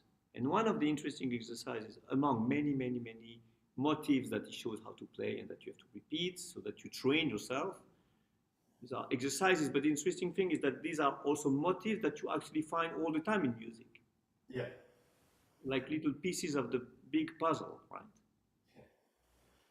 And one of the things that he also makes you work is different dynamics on the bow, meaning, okay, diminuendo, crescendo, that everybody knows, it's easy. But then the opposite, starting soft,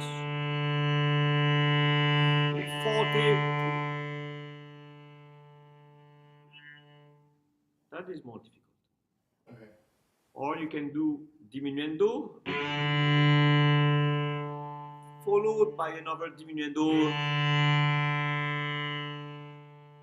And all these you practice with the same bow speed. Or you do a diminuendo, followed by another diminuendo, or a crescendo, followed by another crescendo. Or you do soft, strong, soft,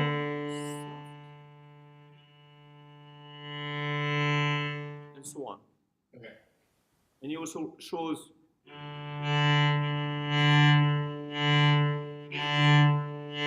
alternate strong, soft, strong, soft. Yeah. So these are, like, if you are at ease controlling these different patterns, basic dynamic. Of course, music is made out of much more dynamics than this. But these are basic dynamics that are extremely useful. Okay. And this goes against this tendency of just letting the bow go, which I find a little bit in what I hear with you. You have a nice sound, a very nice expression, but I'm not sure that all the dynamics you do are related to your actual phrasing intention. Okay.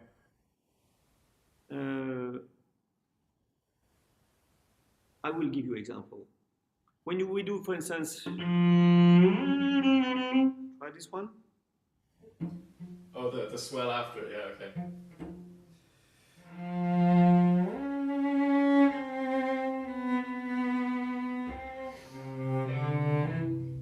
Okay, not too fast. Okay, sorry. Oh, it's all right. It's an adagio. Okay. It's not any adagio. You remember what he writes? Adagio affettuoso. Have you ever played many adagios which are affettuoso? I don't think so. The only one, which I would relate to the Beethoven slow movement of the last sonata, you know, the fifth sonata. Yeah. It's very different, but I don't think it's a coincidence that Beethoven writes adagio con molto sentimento d'affetto. Okay.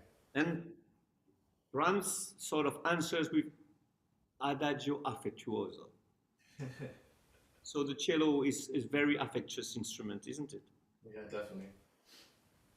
So this is just an example to illustrate what I was trying to tell you, that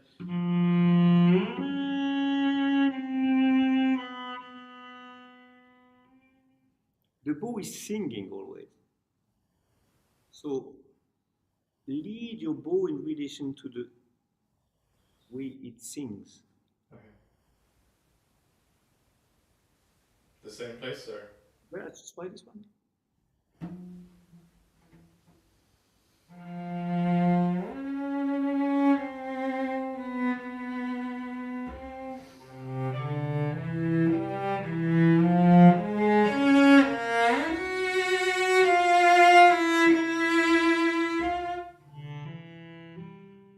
One third.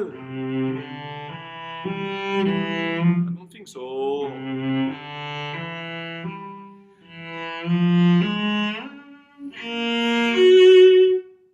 Okay. You see what I mean?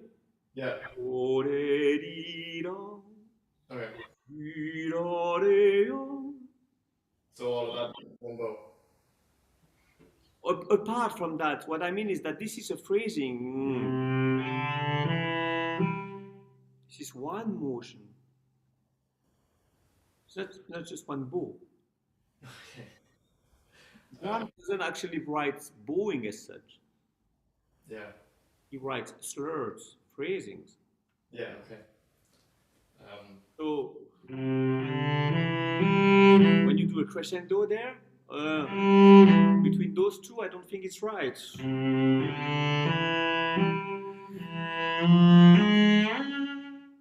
Okay.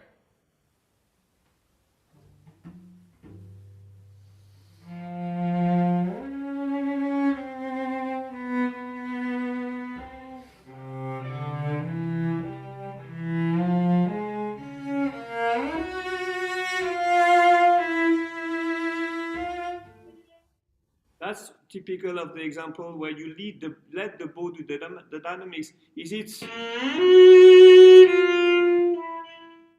No, it's the forte before. Yeah, okay.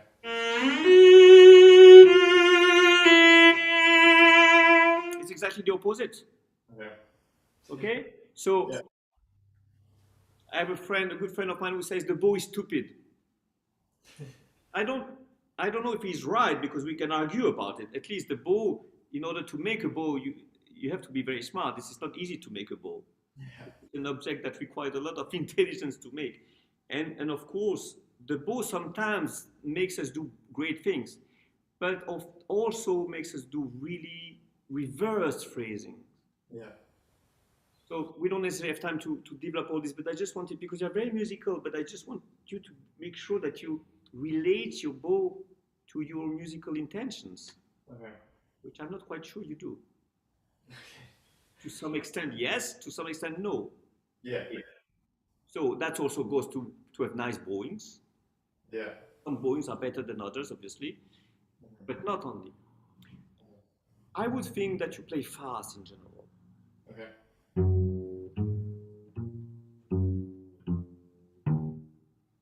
You're right not to play too slow, but there's depth. From the beginning?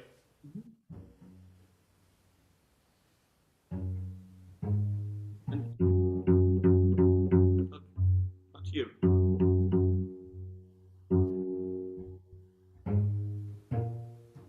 Yes, and although they are pizzicatos, they are like a legato, Okay.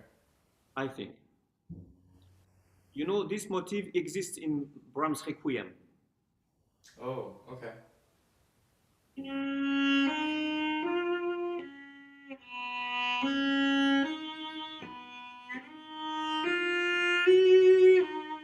So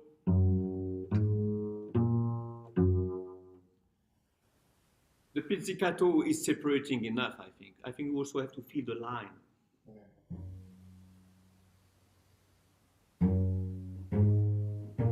Yes. Crescendo. Yeah. But no Bartok pizzicato. You have to press the string. You don't do enough crescendo. That goes up to forte. Okay. Go on the rather lower. Yeah. And make sure you never lift the string, because if you lift the string, it goes down on the fingerboard. Rather press the string. Try to press it and hold and pull it. But more. Yeah. It's a forte, my dear, so. Yes. You know, you have seen beautiful section of double bass in a great orchestra. Wow, that kind of deep, rich pizzicato. Not okay. Long, right? But the beginning, you know, you can change. You know, pizzicato is like the bow. You go from the fingerboard to the bridge. You have different. Or Yeah. you have to explore. Okay. Usually, cellists don't pick up the cello to play pizzicato. Otherwise, they would be guitar players. But the fact is that some of our most beautiful moments are pizzicato. When you play Schubert Quintet, or you know the third Razumovsky by Beethoven quartet. Yeah. Yeah.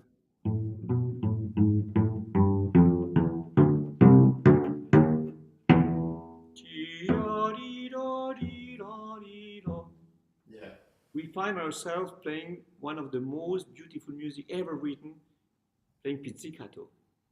That's the same here, right? Oh yeah, it is. Talent for cellists. So practice pizzicatos, in other words. Okay. And that has to be practiced in the sense of, when I say practice, it has to do with experimenting. Yeah. Experimenting different parts of the finger. Yeah. Tip, where more flesh, pulling the string, having more speed, less speed. I mean, all sorts of variety, vibrato, no vibrato, fingerboard, bridge. I mean, you name it, right? Yeah. It's an whole world of sounds, soft, strong, whatever. In that case, don't forget it's affettuoso, right? Yeah. Go from here and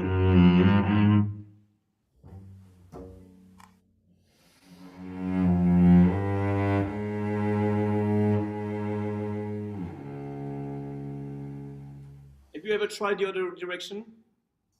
Starting down bow.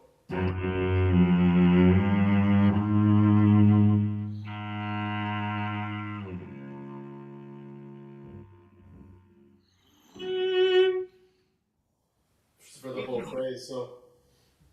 As you like, but just consider it.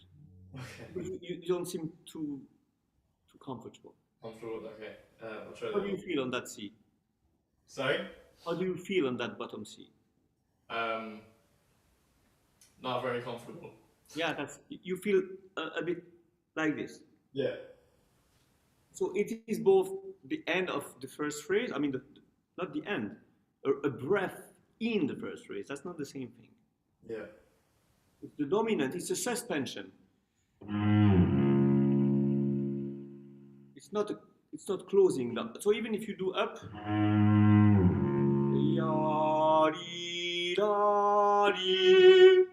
Okay. it's not blocked here and then. Yeah. This is what you should avoid. Even if you do a bow, feel this is an upbeat. Go ahead on the C. Sorry? Go ahead on the C here. Even if it's an up bow, I don't care, but just feel up. Okay.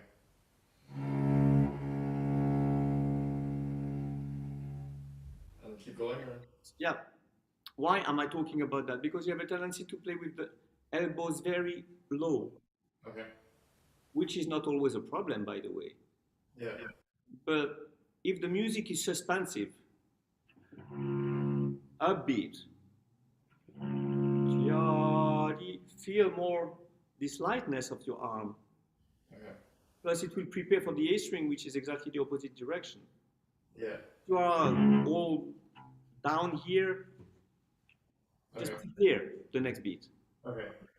Whatever direction, that doesn't change. Whether it's a bow or down bow, just prepare. Okay. That part? One last time, Up or down bow? Which? as you like. Just feel a beat. Okay.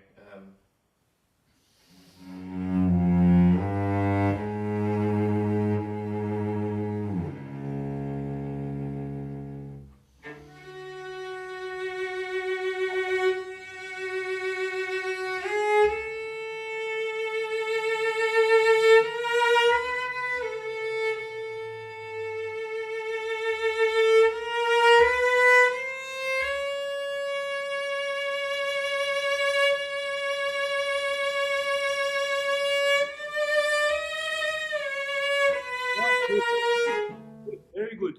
Feel that's the thing that you have to watch. Yeah. Open your arm this way, not this way. Okay. Not this way. Open. Okay. There's something in your playing because you sound very good. So if you do things in a bit more proper way, using your opening your arms, you are going to really sound even better. Okay. And probably more comfortable. So when you arrive,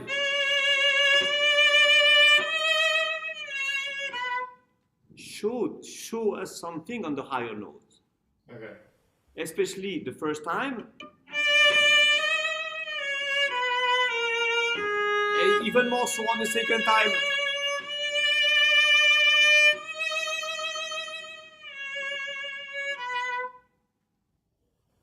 always some kind of a specific treatment for higher notes. Yeah.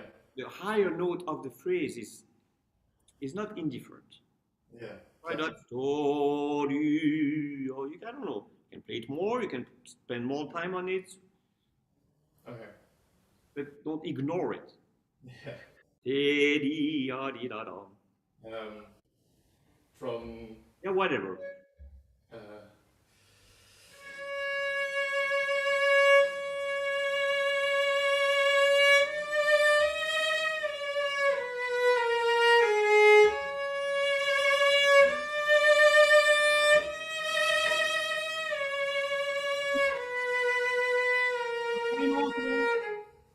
Keep. okay.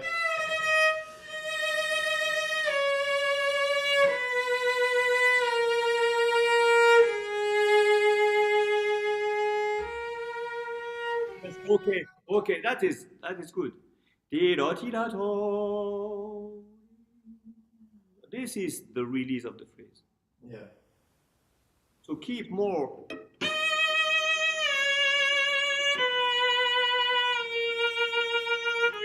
La la lee.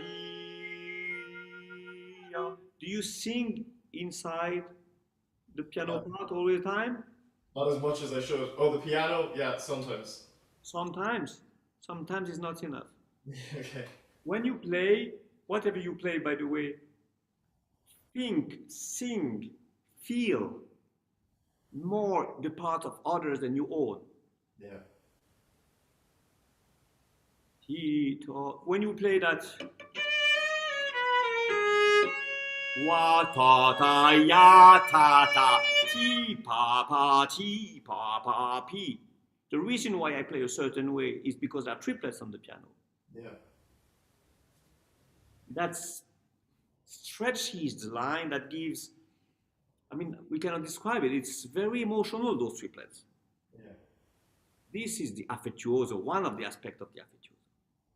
Ta, ti, ta, and then pa, pi, pa, o, pi. Don't forget that Brahms wrote one of the most famous, if not the most famous, lullaby ever. So this is like a lullaby. Ti, a, ti, om.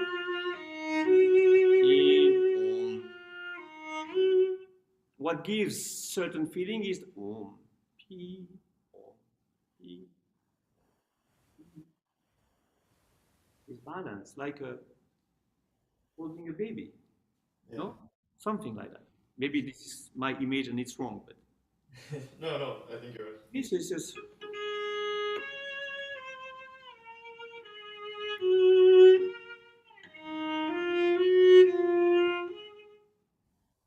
You're really putting the baby asleep there, and nothing should disturb. Yeah. It's quiet, and so. But these are not things that we can always explain. It's just you feel it by connecting to the piano. From here.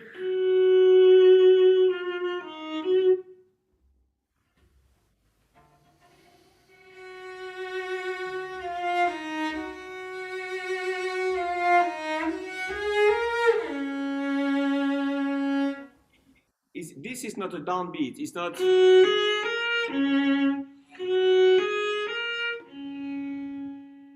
One. Okay.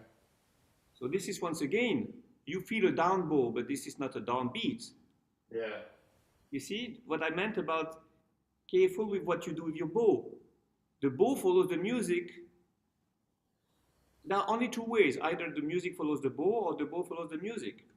Yeah. So Okay. you choose one or the other. Okay. If I do,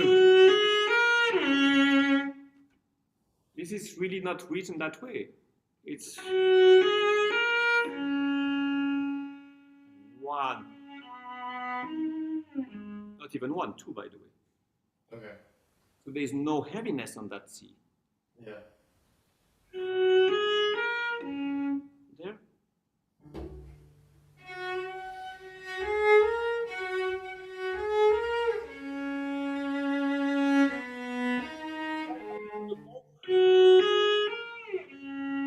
Try once the other direction. Sorry? Try once other direction, down up instead of up bow and up down.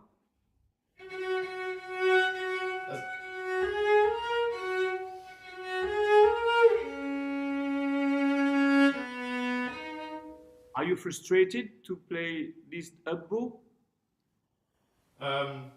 No, I'm easy either way. Yeah, but it's more natural that way. I also play down bow, but the feeling is an up bow. Yeah. This is good. And not,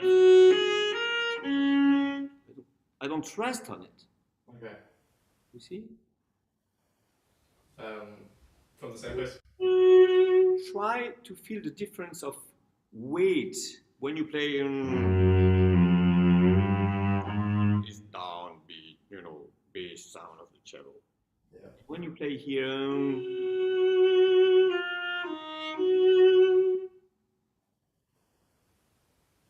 Sorry, Mark, just to let you know, there's just a few minutes left. okay, fine. You see what I mean? Yeah. It has to do with placing your voice differently. I don't. Okay. The diaphragm is not low. Yeah. It's more here. So you have to feel lighter here.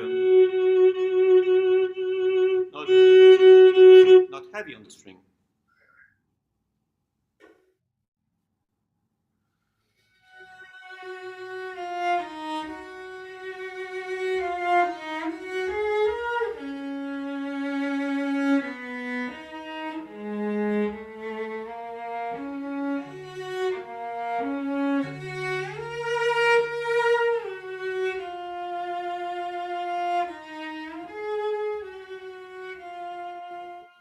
That would have to do with, for me, you play with your bow very much like this always.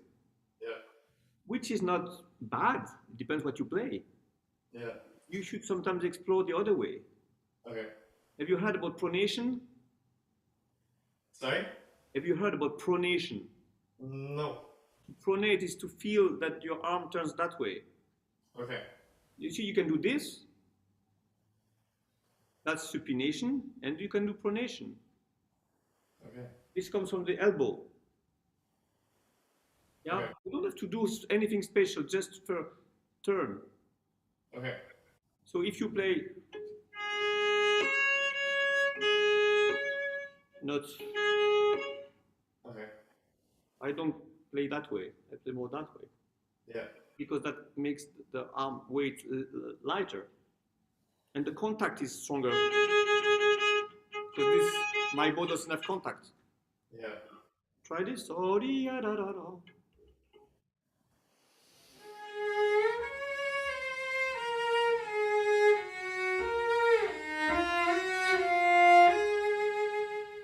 Bravo. You see the difference? Yeah. Is that a bit easier? Yeah. Okay, that's also the thing. It's easier to control your bow. Yeah. Then try to have a very dark sound there. Okay.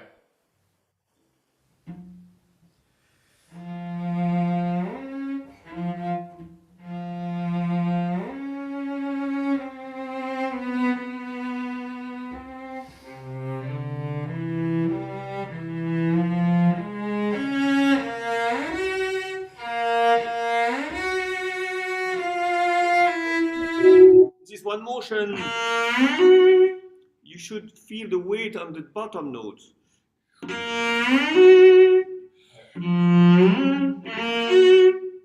Don't forget Brahms' Fourth Symphony.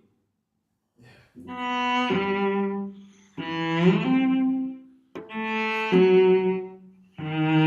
know what I mean? Yeah. You know this symphony. Yeah. So never. So the way. Not tone. Feel the bottom note for the interval to sing. Okay. So try this from this story.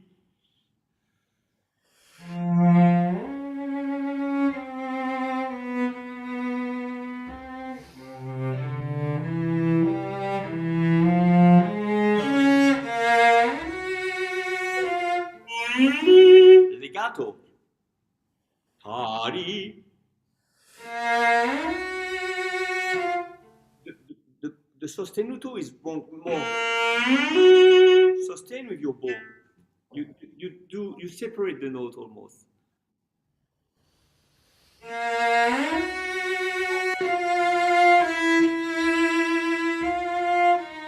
Okay, that's nice.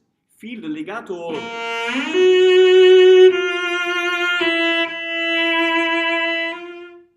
There's more intensity between notes. Try that.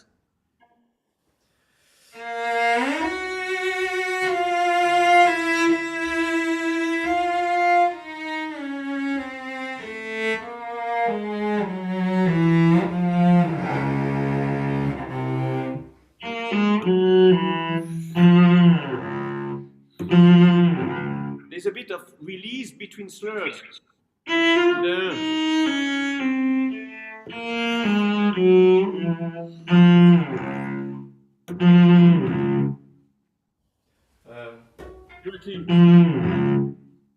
From before or just there? From there.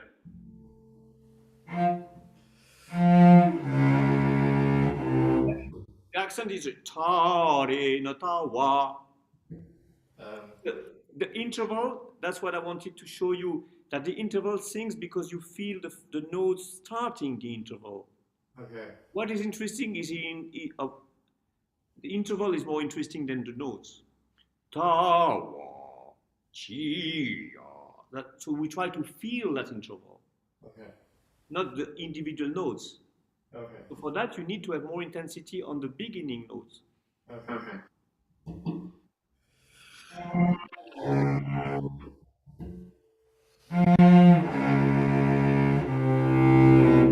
Not bad. You understand what I mean? Yeah. If you sing it, ta, it's big. You have to feel that. It's like travel. Okay. From the same place? Yes.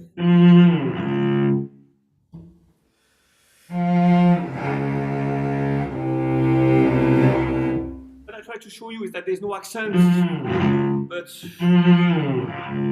it's the slur that is a sostenuto slur. Oh, okay. Okay.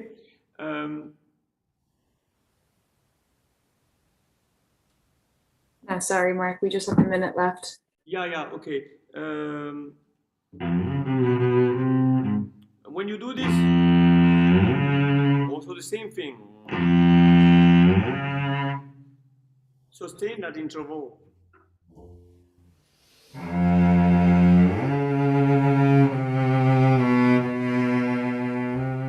Yes, good. And don't forget to come back to the frog.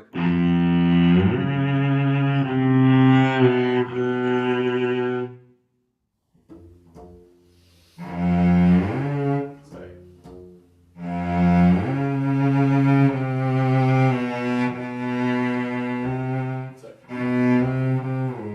Yes, you could use more bow to broaden a little bit the use of your bow, because you rarely use the whole bow actually. But that has to do with what I told you about not opening your arm. If you play a bit like that, you tend to play from here to here. Do it more extremities of the bow. Try this and we will end up with that. If you use the whole bow today, this is a great thing already.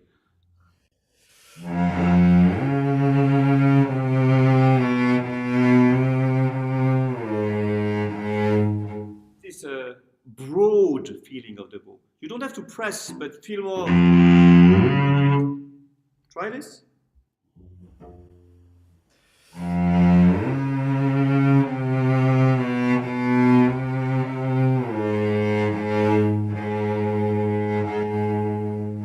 You see, that is nice. Yeah. You get more sound. Of course, you need a certain weight, but you get more sound by feeling more horizontal. Yeah. And the phrasing gets better. Yeah.